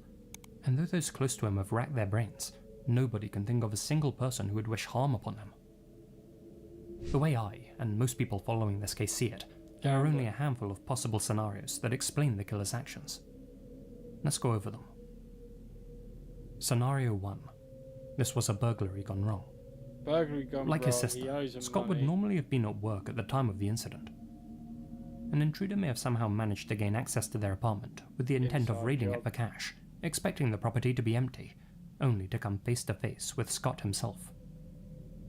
It's worth remembering that nothing had been stolen from the home, at least nothing that the authorities have announced. It's also worth bearing in mind that the POI was relatively small, and Scott was an athlete. In a sudden one-on-one, my money would have been on Scott, unless of course the intruder caught him sleeping. But then why take his life? Though we can't rule this out as being a botched robbery, most of the evidence points towards Scott's murder being premeditated. Scenario 2. This was an entirely random act of violence. Someone had set their heart on taking another person's life, decided it would be someone who lived in Ava Bolston's East Tower, and Scott just happened to be the unlucky victim. Not only does that sound completely far-fetched, but Arlington PD were quick to announce that there was no further risk to the general public, strongly suggesting this wasn't a random incident, but a targeted one. Scenario 3. This was a case of mistaken identity. Scott had no known enemies, so although this wasn't a random attack, it's possible his killer targeted the wrong apartment. But that too seems improbable to me. Even if the suspect was a paid hitman who had never met Scott, they had obviously spent days, weeks, or perhaps even months planning this job. Their actions that afternoon convinced me that whoever took Scott's life was both competent and well prepared. I don't believe they'd make such a schoolboy error. Given that a directory machine with each resident's name and door number was also accessible in the building's front vestibule, it's even more unlikely that he would have confused Scott with someone else. I'm also inclined to believe that this attack was personal and was carried out by someone who knew Scott, or had gotten to know him. Someone who wouldn't mistake him for anyone else. Which brings us to the main working hypothesis. Scenario 4. Scott did have an enemy. One who wanted him out of the picture. A love rival. A business rival. Someone from Scott's past. Someone who held a grudge. Someone that not even his closest friends and family knew about. Perhaps even someone interested in his girlfriend. Whoever it was though, they knew that Scott was home alone that afternoon, and seized that opportunity to take his life. But unless Scott had divulged that he was taking the 17th off well in advance, it seems improbable that the POI would have been so well prepared. And this guy was most certainly ready to roll that morning, given his clothes, confidence, and knowledge of the building's layout. They knew Scott was taking that Friday off, at least a few days in advance, and so must have either been close with Scott, or one of Scott's co-workers or friends, or had access to his company's shift calendar. Whichever scenario you subscribe to, the killer would have still needed to gain access to both the Ava Bolston complex and Scott's apartment. According to numerous anecdotal reports I've read online, despite being a luxury apartment complex with high rental prices, security at Ava Bolston Square was extremely lax around the time of Scott's slaying. There weren't any cameras above the ground floor, and even those were down on complex. Between residents, police and building management, in that meeting it was told to us that the camera security system was not accessible from the main desk on the day of the murder. Basically they couldn't pull it up on that day on location. They may have been able to pull footage off a server, but it was not confirmed. One of the detectives said that if he had camera stills that he wanted the public to see, he would want us to all look at them. There was also a pretty significant building renovation that was finished last summer.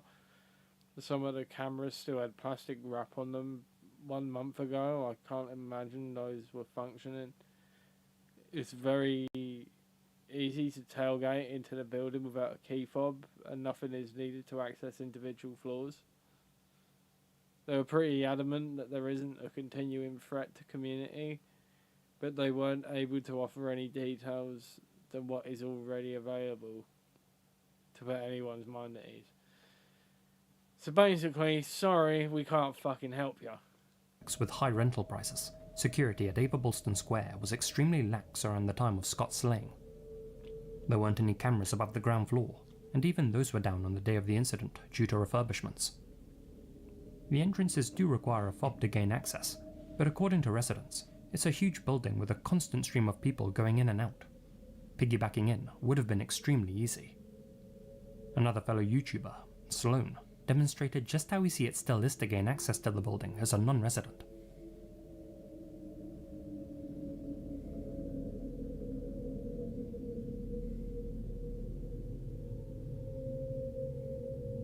So, where exactly in the Ava Bolston building was Scott's apartment? Well, this photo of his sister shows her on their balcony. White bricks can be seen on the floor above. Looking at the exterior of the building, I believe their apartment may have been located somewhere on the 20th floor. That means the POI would have needed to use the elevator, though as demonstrated by Sloan, the ones inside the Ava Bolston building didn't require a fob to use.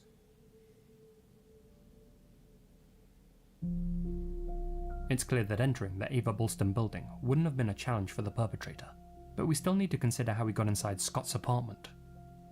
Did he have a copy of Scott's key, or a master key? Did he force an entry? Had Scott left his door unlocked? Or did Scott willingly open the door? Perhaps the POI removed his mask at the door, and Scott recognized him through the people as someone he trusted. Someone who caught him off guard inside. Perhaps Scott had invited someone over while he had the apartment to himself, and opened the door for an expected guest. Who that may have been is the subject of much speculation. If they were a close friend, or even a known acquaintance of Scott's, surely they would have been identified by now. Some have speculated whether there was an aspect of Scott's life which he kept secret from even those closest to him. Whether there are rumours floating around online that this POI may have been a dealer of some sort paying a home visit, there's absolutely no evidence that Scott was involved in anything shady or sordid, and his father has specifically stated that Scott's case is not drug-related. In one of Scott's friends' words, Scott was not a druggie, and he did not deal drugs either. Scott was honestly one of the best human beings, the sweetest soul, didn't have a mean bone in his body, and was loved by everyone that ever met him, which is what makes his murder so devastating, confusing, and frustrating. So, who had an incentive to kill Scott? An inoffensive white-collar worker who lived a low-risk lifestyle and who got along with everyone. Someone close to him. That's what we need to find out.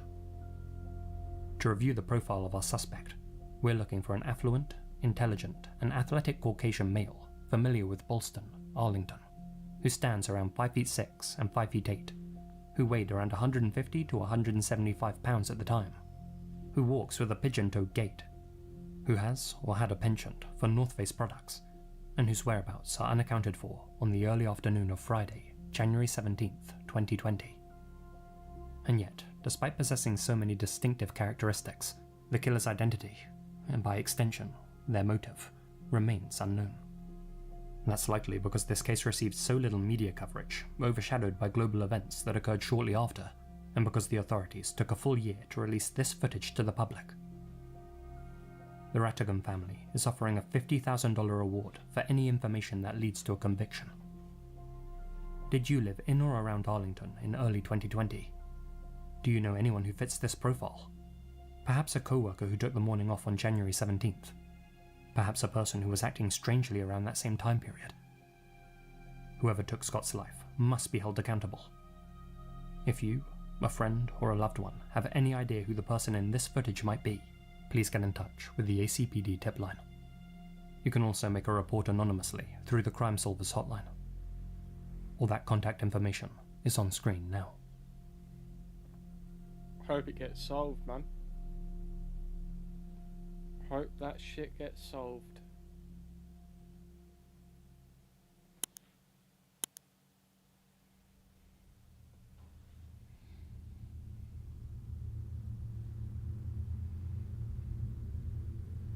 This is South Ogden, a small city in Weber County, Utah. Situated in a residential neighborhood, just a 4-minute drive from the busy thoroughfare of Washington Boulevard, is 3636 Ogden Avenue. Back in 2016, the residence was home to 24-year-old construction worker Carl Van Komen. Described as a free spirit with a fierce loyalty to family and friends, Carl was a charismatic and authentic young man who loved nothing more than spending time with the people he cared about most, exploring nature and indulging in his greatest passion, ice hockey. At the time, Carl was renting 3636 with his brother Brock, their stepbrother, and their friend, Jay.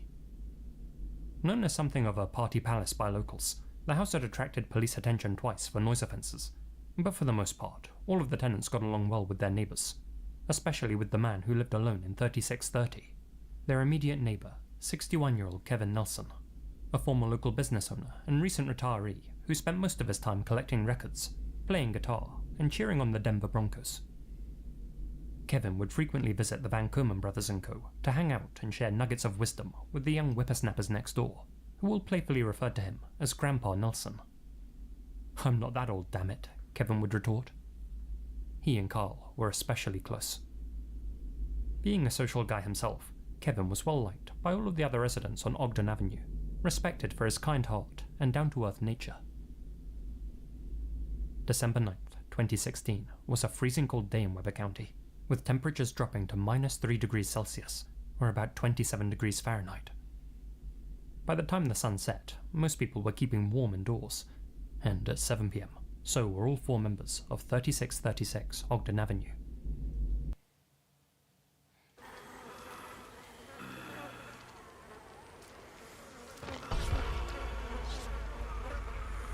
About time.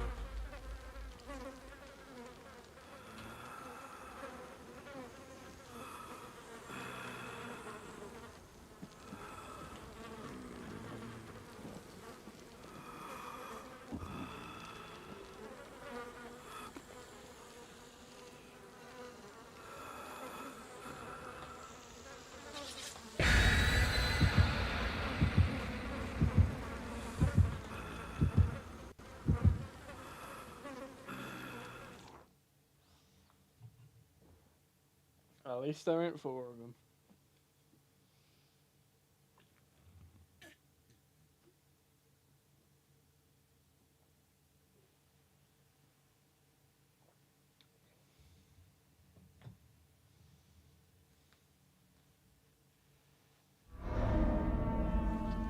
Shattered Square, alright.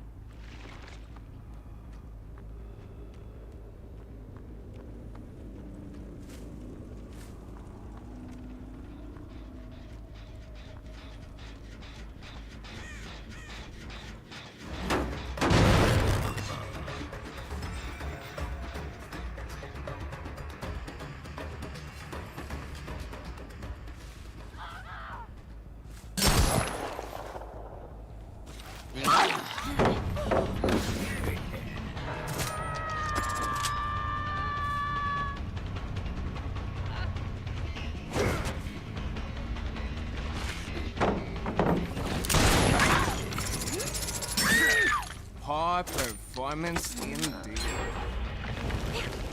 Not bad.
Let me help out my bro.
You're kidding me! No!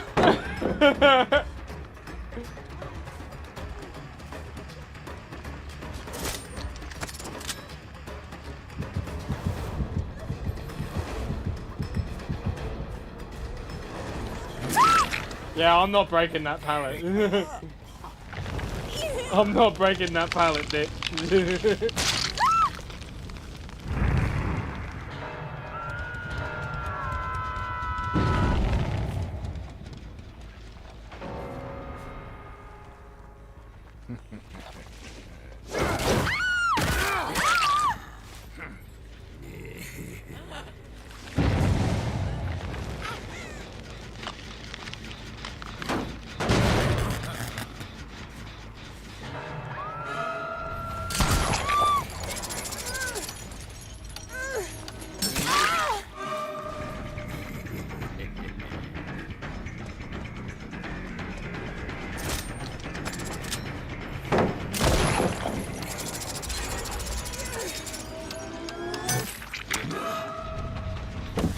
Ah!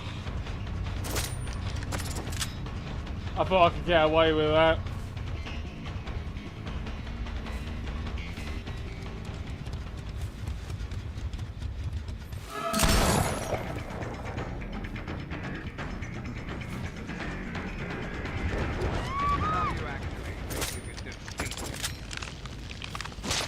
Not bad, not bad.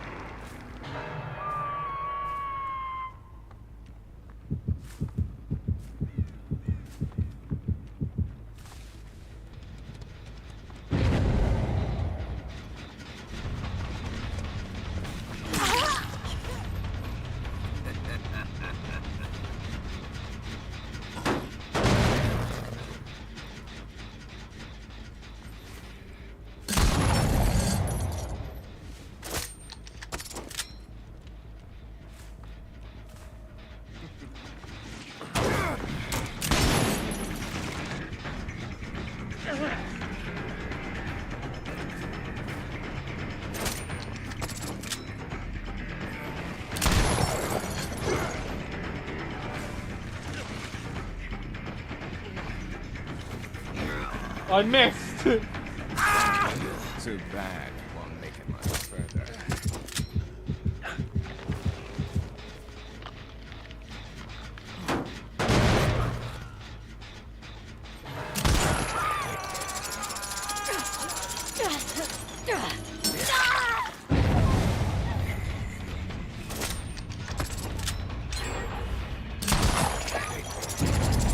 Not bad.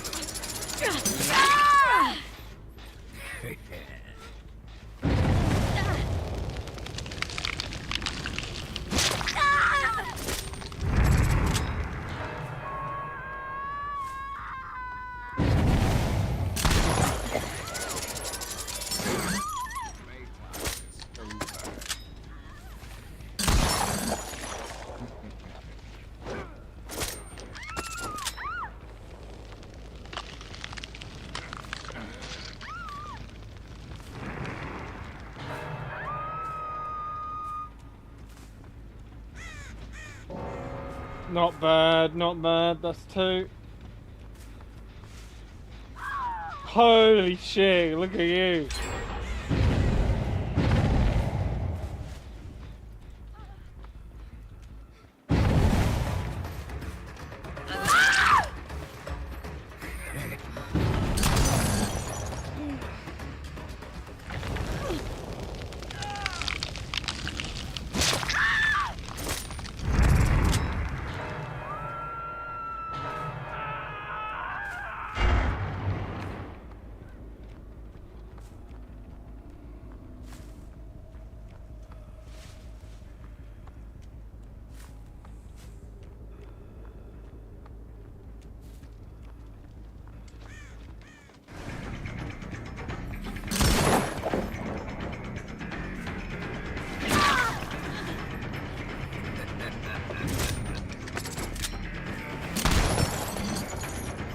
trying to go for them quick shots.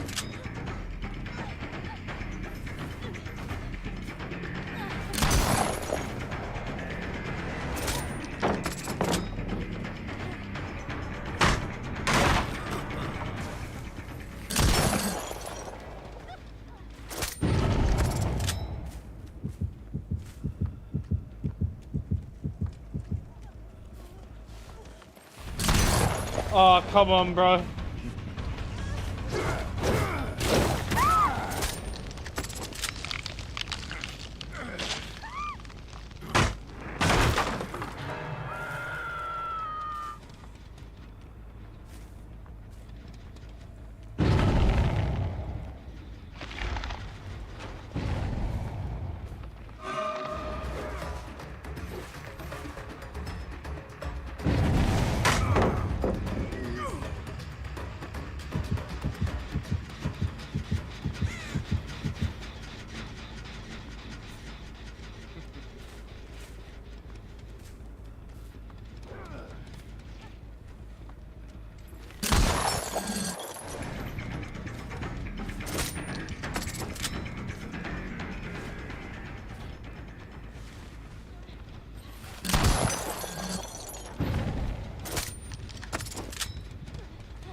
Nice.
Lucky bitch.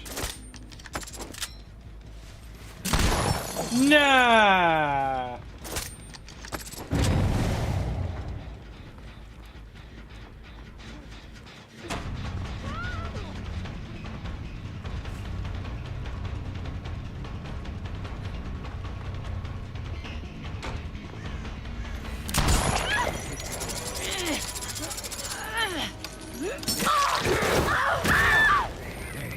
Not bad.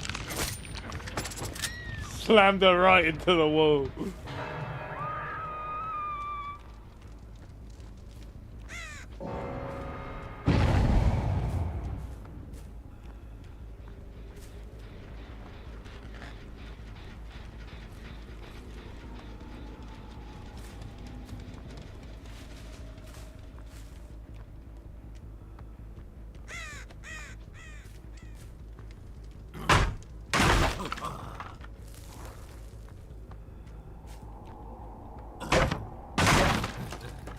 Bro, how have we slowed them down this much? How have we slowed them like this?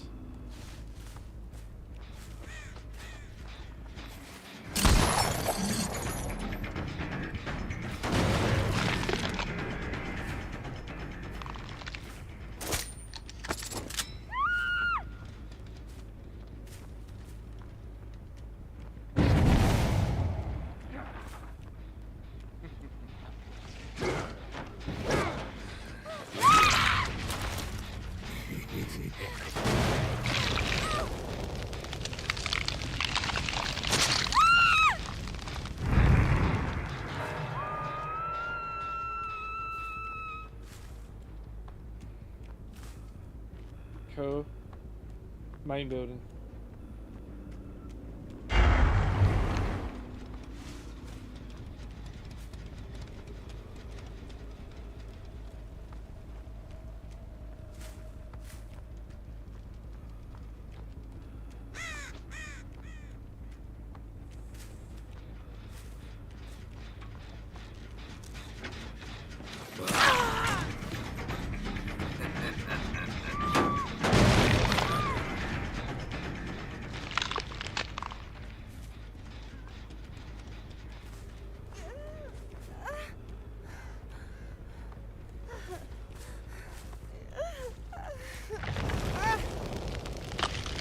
Yeah, I've got you, bro.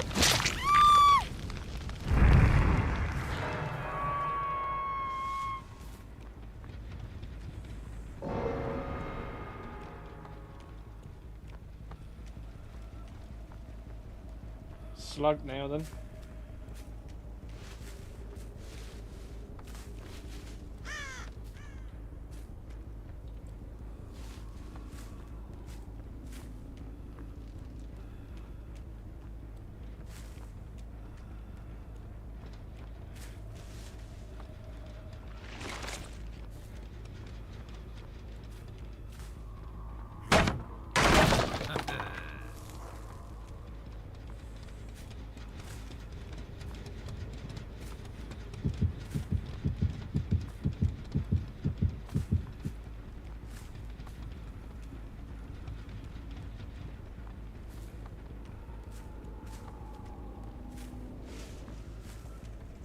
Nice. Oh. Bruh.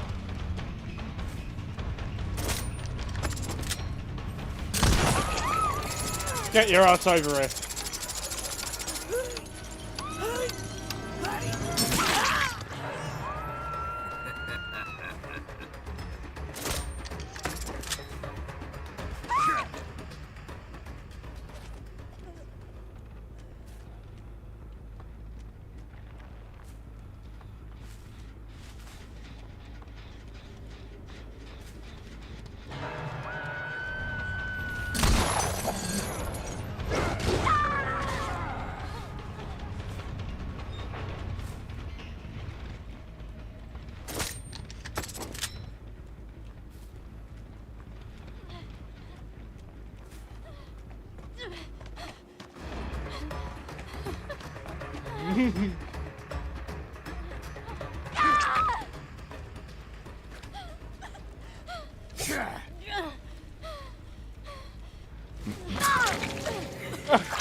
Yeah.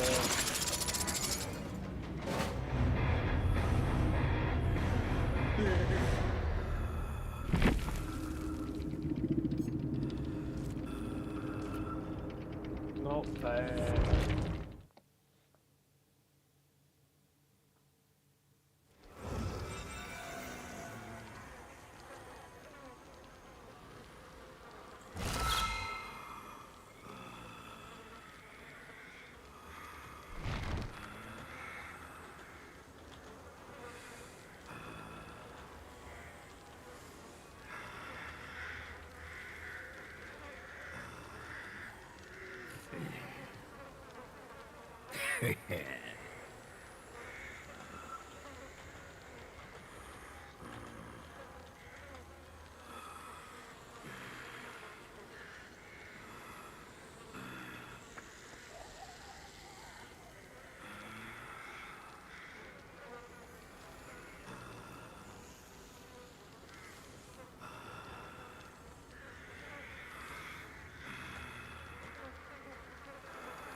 Alright.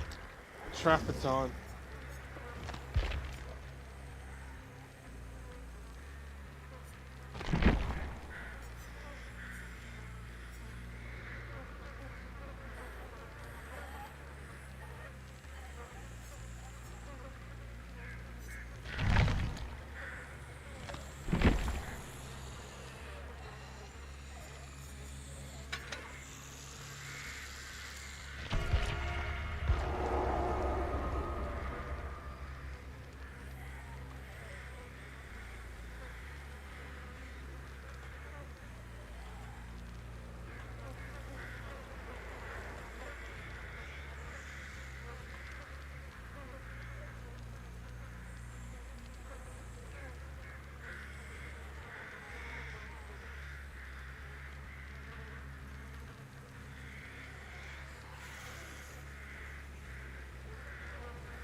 Rosie,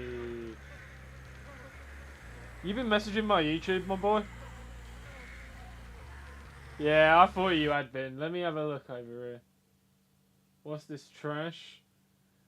Oh, it's a queuing simulator, bro. Half-hour queuing simulator. It's bullshit.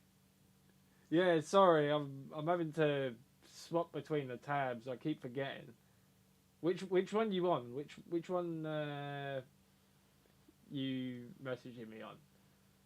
Because I've separated the tabs now. I've put the YouTube one up on its own. Of course, we can always goon to Sable, but why would you do that when you can purchase cosmetics from the store? Because you know you want to give behaviour money for these fucking skins, right? You know you want to have a fucking yellow rabbit with a fucking guy's head on it, right? I'm sorry, the Mori would... I'm sorry. Watch this fucking Mori.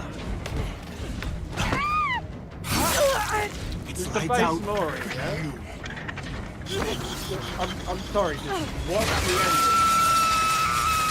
ending. Watch the ending. What the fuck is that?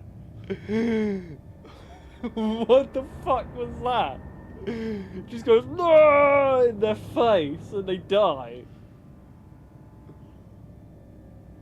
Sable gooning sounds better. How about we goon over Michaela as well? You want to goon over Michaela? How about we goon over the hag? Oh.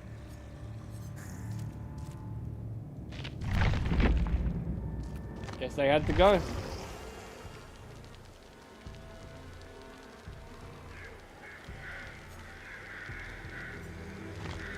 Well, back to the half-hour queue times. Let me get Lobster back in there. Where are they?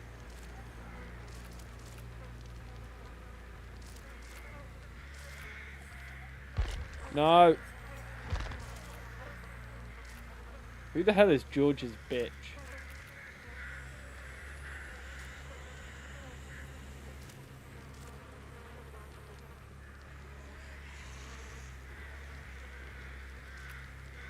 Well, there's a slot open if you want to join this half-hour queue time with me. If not, I'll just play by myself.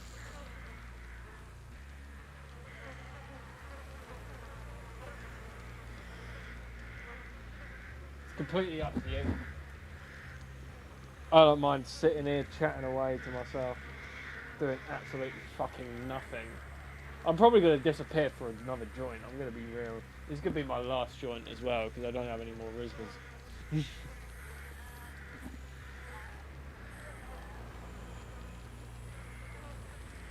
May as well go out with a bang, right? Or in this case, a puff of smoke.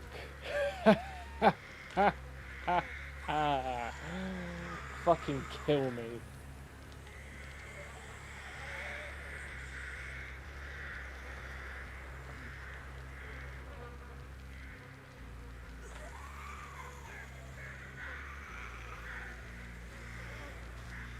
What you been up to today then, Rosie? You been up to much? I had work, did a little bit of driving afterwards. Got my fucking driving test coming up in September. So that's gonna be fun.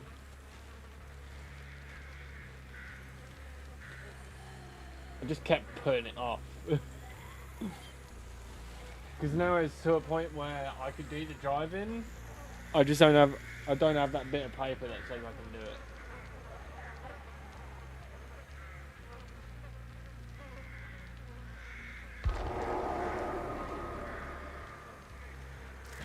Oh shit. No.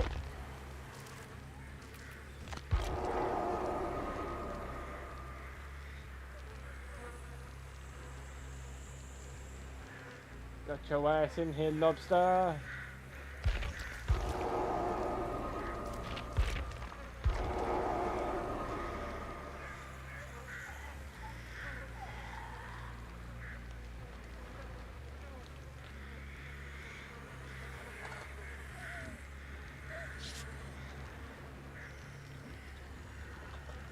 Let's try this again.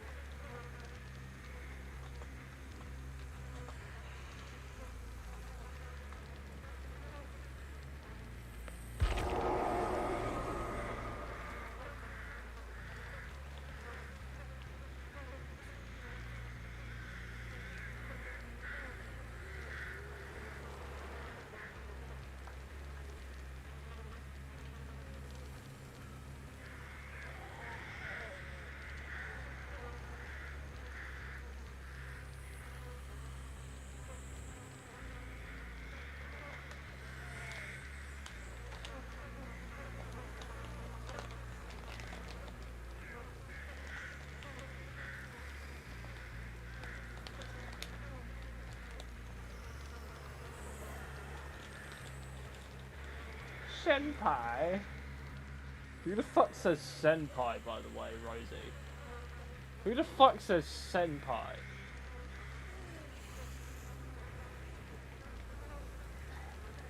No.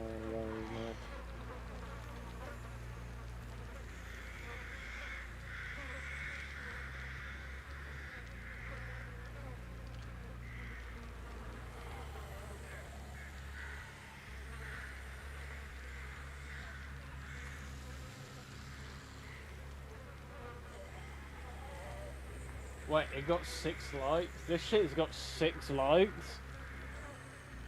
Yeah.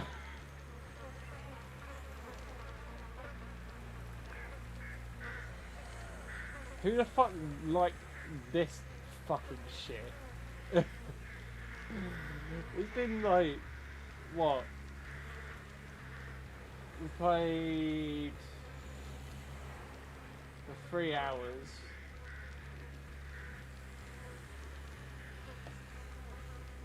So it's not many games. No, much, to be honest.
Brothers.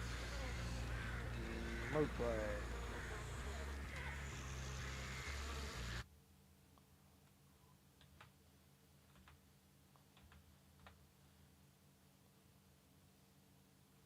I've read reports that a fifth vaccine. person, B, was also at the house with them, though the sources are unclear whether he was also a tenant or if he was simply a friend visiting.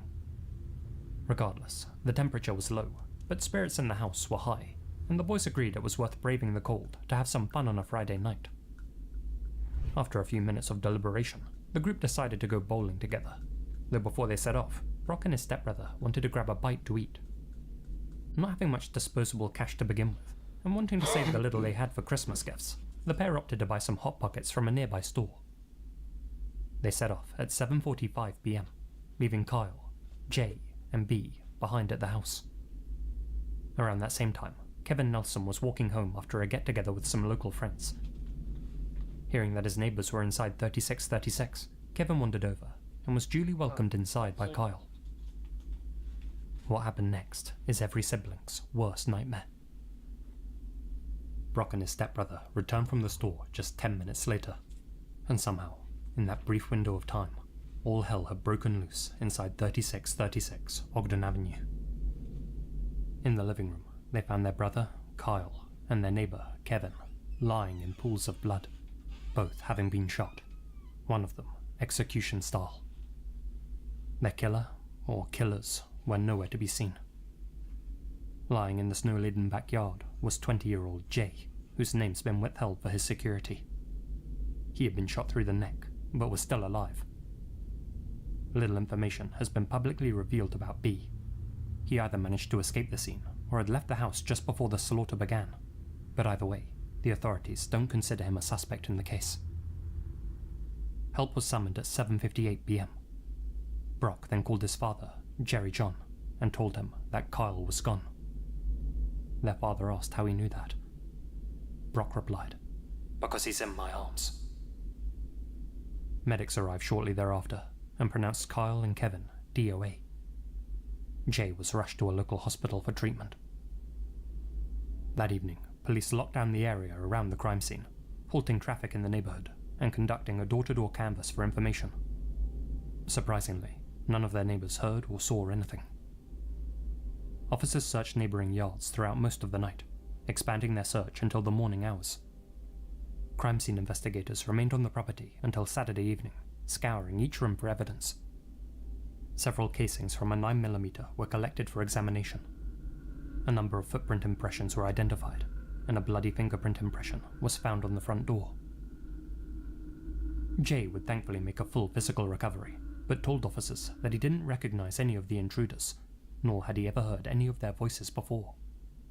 He did, however, describe how they had approached him while he was smoking outside in the backyard, catching him off guard just before they stormed the property. He recalled they were demanding money, and then everything went black. Investigators believe that at least one of the housemates, likely Kyle, was specifically targeted by these unknown assailants. They initially had a suspect in mind too, one who lived near the Van Komen household, but this individual had a watertight alibi. As mentioned, the Van Komen house had a reputation for being a party pad, and it was no secret that their friends would often go there to drink beer and smoke dope.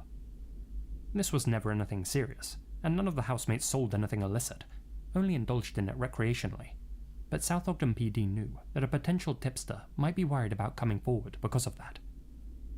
If someone with information is reluctant to come forward because they participated in less serious offences, either at the home or with the victims, know that we are focused on homicide. Do not let concern about a prior potential offence keep you from coming forward.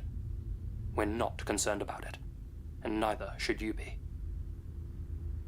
Despite their pleas for information though, few leads presented themselves. 4 days after the incident, the authorities released the most crucial and unsettling evidence that they had come across in a press release. 3 video clips captured from external security cameras around 3636 Ogden Avenue. The first piece of footage shows the 3 suspects lurking in the darkness outside the Van Komen household. Suspect 1 appears to be a tall and slim man, dressed in a light-coloured jacket, light pants, a hat, and what's been described as a paintball mask. with a duffel bag slung over his shoulder and a gun in his hand.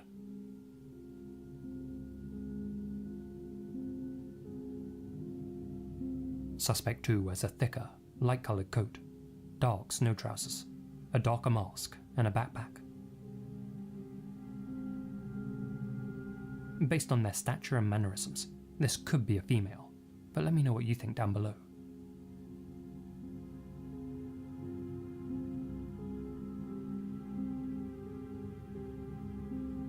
Suspect 3, seemingly another male, donned a darker outfit, a plastic mask, and what appears to be a light-coloured neck gaiter or equivalent covering.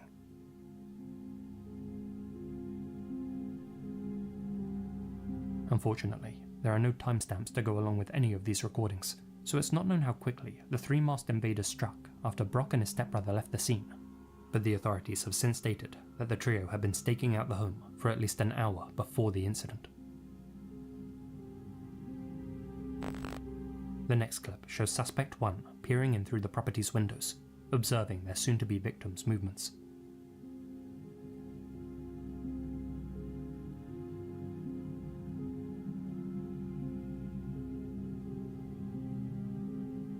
Suspect 2 joins Suspect 1.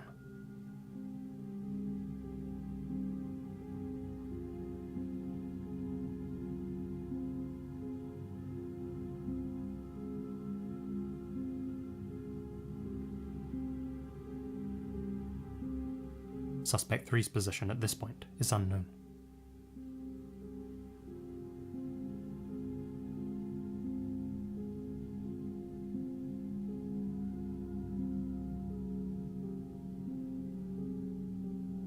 The two voyeurs make their way to the back of the property.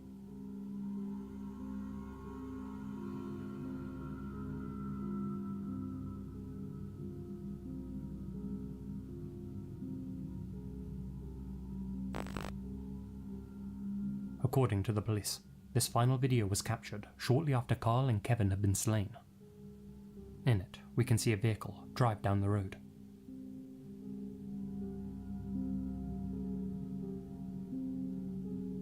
It's not clear whether this was Brock and his stepbrother returning from the store, a getaway vehicle for the suspects to escape in, or a vehicle unrelated to the case. But law enforcement opted to include it in their press release, so it may be significant.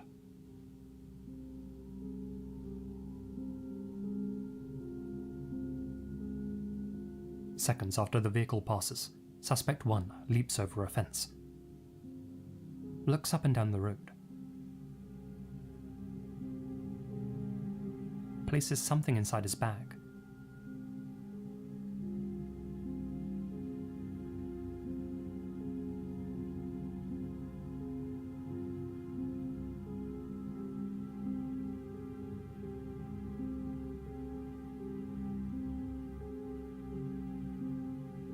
and jumps back over the fence the way he had come.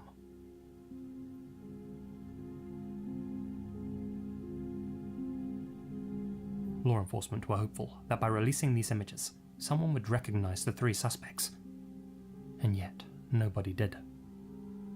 "It's frustrating that there's so much evidence, as we can't find them," said Carl's mother, Renee Finch, though she's also expressed her gratitude that Brock and his stepbrother were out at the time of the incident. "We're very thankful that we didn't lose all three of our boys that night." Since there are so few details about this case online, I'd like to try and analyze these clips in more detail. This is a satellite view of the area where the crime unfolded. Running horizontally along the bottom is Ogden Avenue, and horizontally along the top is Adams Avenue. 36th Street and 37th Street run perpendicular. Highlighted here is 3636 Ogden Avenue, aka the crime scene. Beside it is Kevin Nelson's property, 3630. According to online sources, the three videos were captured in order from Kevin's own security cameras. Looking at the first clip, camera 03 caught the suspects observing 3636 from behind a tree. I've seen a few people online suggest that this may have been one of these two trees, but that's demonstrably untrue. Not only is this area way too open, but you'll notice that the tree in the footage has a split in it, with one thick branch splitting off from the trunk. Neither of these trees are a match. It's more likely that they were observing their targets from this wooded area behind the two houses, This area would have offered them far more cover than any trees by the roadside, and it makes sense that Kevin would have placed a camera at the rear of his property for protection. Going back to our satellite view, you may be able to notice that there's a 200-metre dirt track that runs between the houses on Ogden Avenue's north side and Adams Avenue's south side. I believe the three suspects used this track to approach the property. There wouldn't have been any surveillance cameras along it. The track is also wide enough for a vehicle to drive through. They may have been dropped off at either side, or could have even parked their getaway vehicle somewhere along the track. Next, notice how long suspect 1 stays in a crouch position, and then effortlessly gets up. Not only is he physically fit, but I believe that he and his accomplices were under 30 years old, probably closer to 20. Now look at his mask. Notice how the nose juts out. Ogden PD described this as a paintball mask, but I can't help but wonder whether it's a hockey mask. Given Carl's love for ice hockey, could this have been someone that he encountered on the rink? Camera 02's position is a lot more clear-cut. It was installed on the left side of Kevin Nelson's property.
As a community though.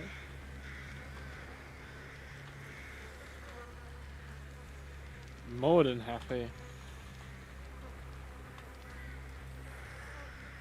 Which is disgusting, really.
Compliance.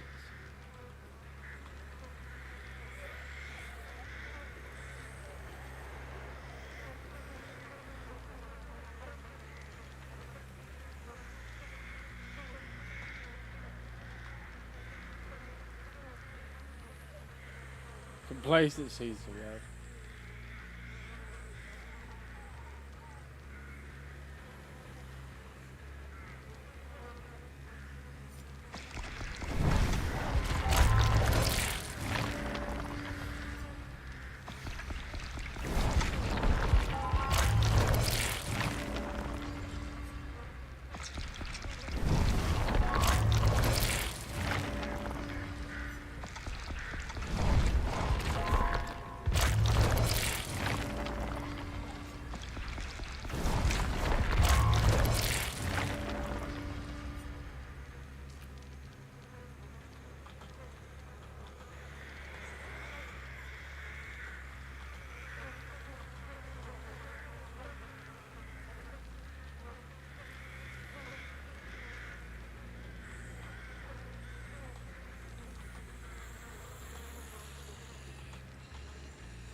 Yeah, man, you're making some good points.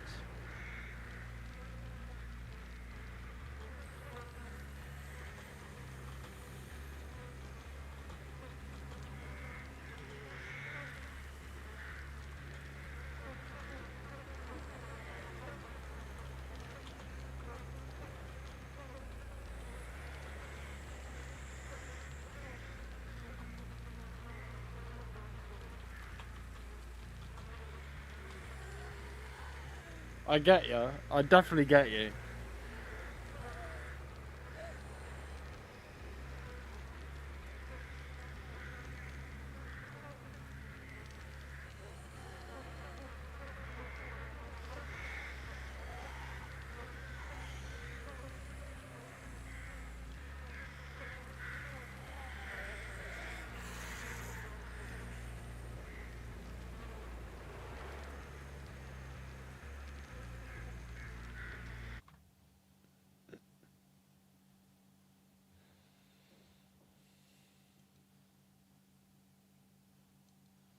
Whirring by. But me, I'm a fan of the old single-car trains, ricketing along rusting metal tracks that grow thick with untethered grass. There's a magic, a mystery to them, even a playfulness. Your stream is on my stream. Touch. And along with trains themselves, I also love train stations. How's it going, Not mate? the crowded major. Whoops. Let's go back a step. Train stations. So, where was I? I also love train stations. Not the crowded major metropolitan ones, but the out-of-the-way stops. The places that people barely go to.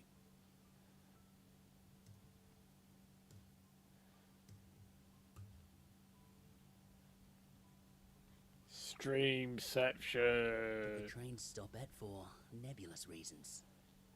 The more isolated, overgrown and unkempt, the better. And if cars can't even reach them, now that's something special.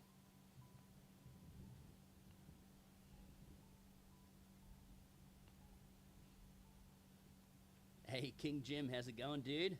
Streamception, your stream is on my stream. Oh, that's cool, man. I'm not even gonna pretend to understand it, but that's awesome.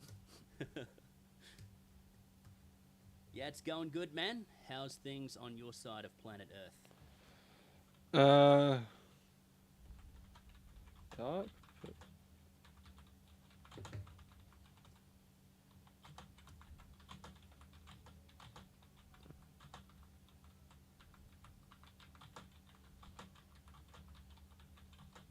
I started what one might call my collection of stations back before college. My first big get was the Korora Railway. Oh, hang on. Korora. I'm going to look up how to pronounce that.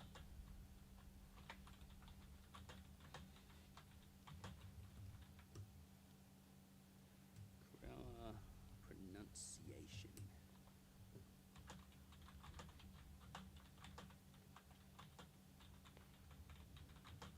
Hey, thanks, mate. Hope you have a good day too. Korora. Hopefully I'm getting that right. Jimbo, correct me if I'm wrong, mate. Korora.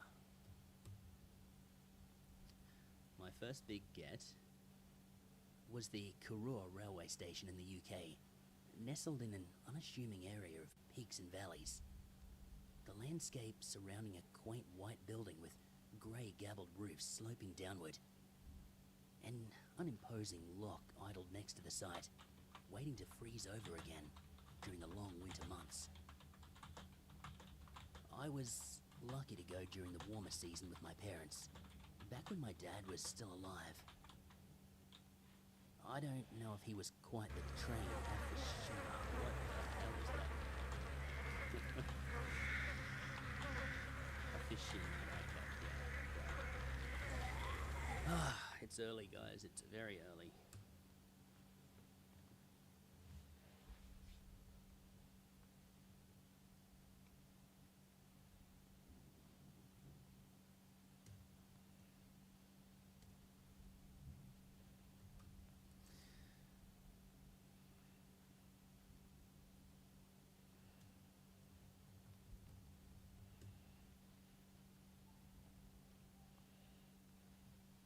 should have known that one. Aficionado.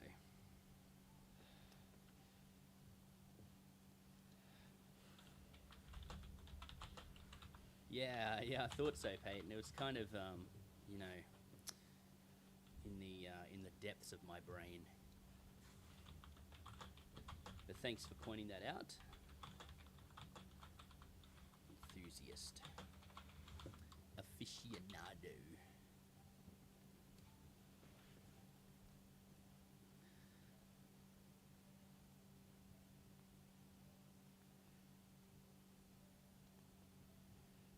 I don't know if he was quite the train aficionado as I was, or if he particularly enjoyed being dragged into the middle of nowhere to see an uninspiring building with brownish green hillsides, but he did it, so I give him credit.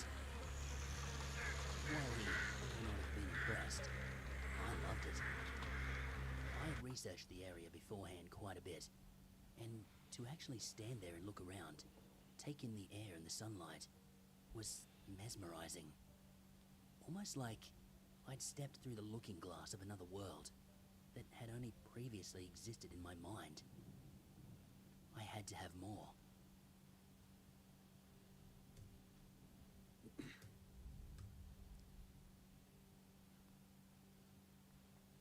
I began focusing more spare time into it, charting out potential ways to travel cheaply around the country and the world, and figuring out which stations I wanted to see.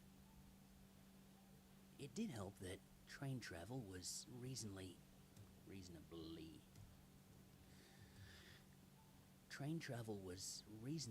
inexpensive. As I whiled my way through the UK's list, going to places like what's this one?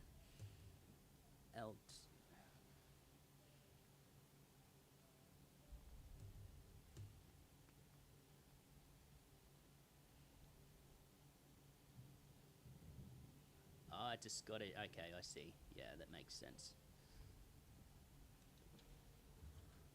BRB. Match time. The time here, mate, is nearing on 8:30 in the morning. Been up and at it since about 5. So it's been fun. Altnabri. I don't want to get it wrong either, because it's pronounced.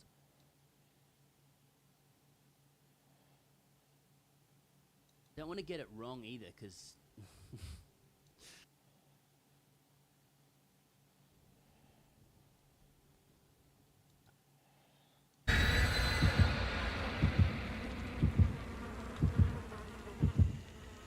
yeah, that's a Swift for sure.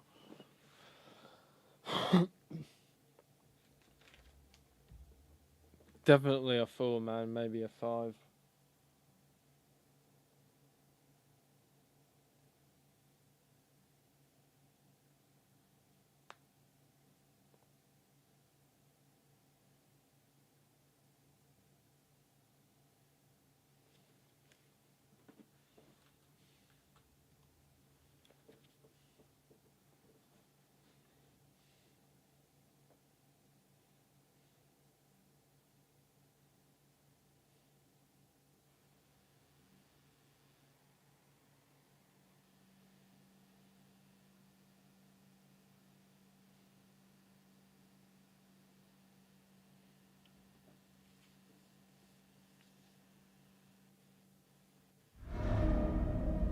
Alright.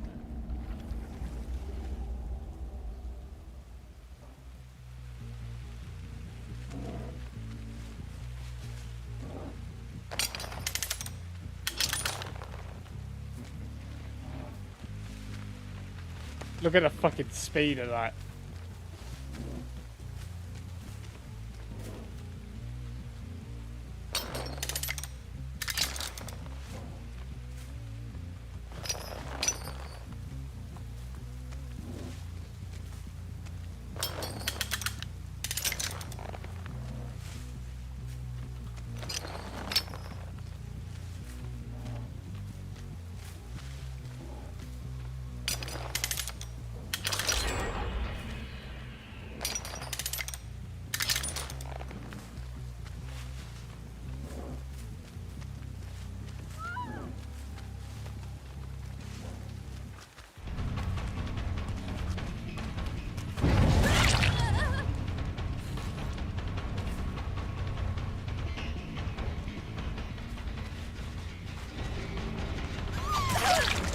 Right into my head.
You disappoint me. Is that the best you Not bad.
Nice.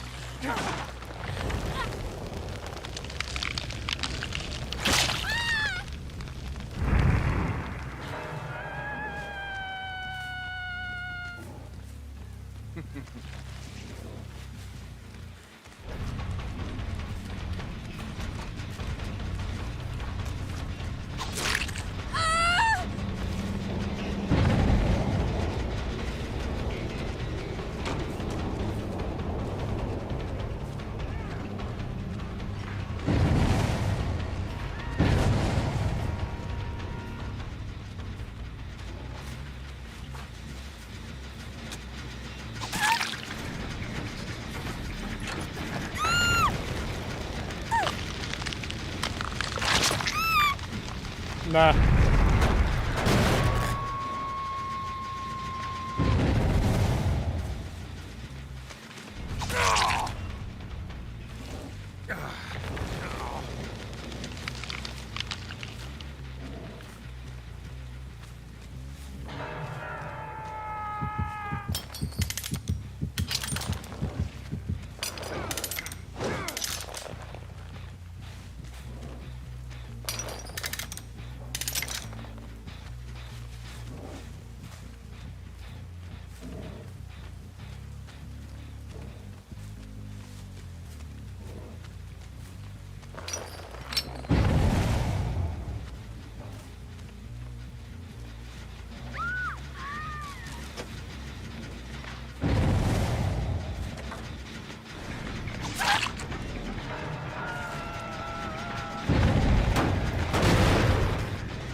Nah.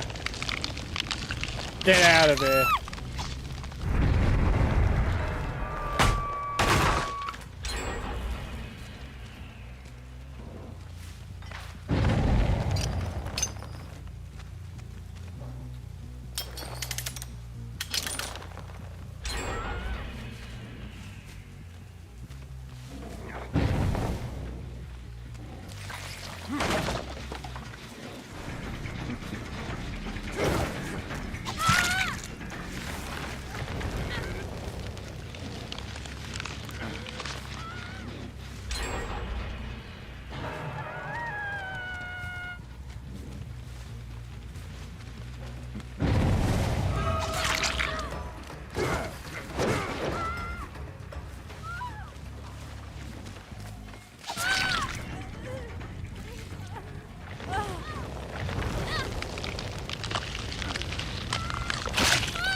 Yeah, it won't like this.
Not bad, GG.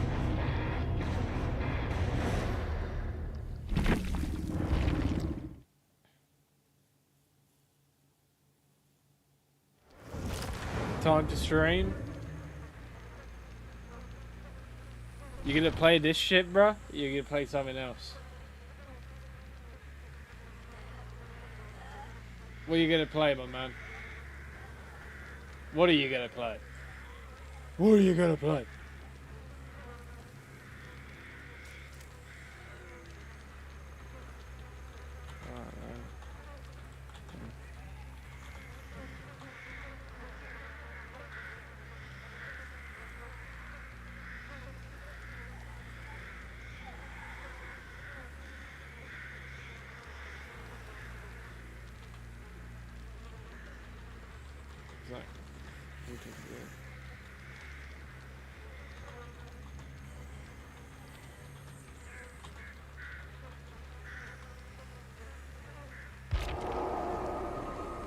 I got some real nice tracks.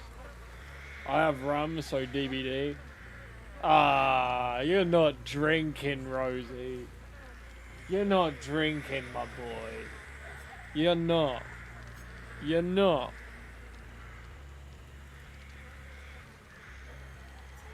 Drinking and DVD, bro. The worst combo there is. As if you didn't hate yourself already.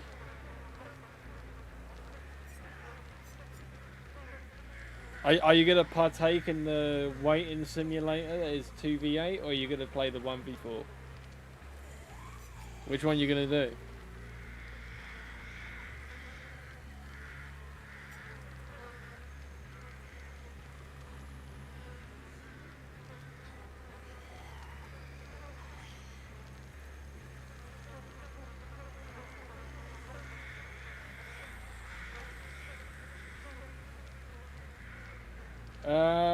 Yeah, I'll be up for another couple of hours. I'm probably going to end the stream here, but I'll be up.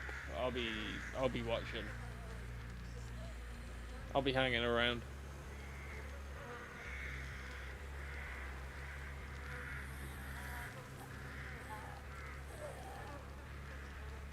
So, Les, bro, I'll hop in your Discord in a minute then.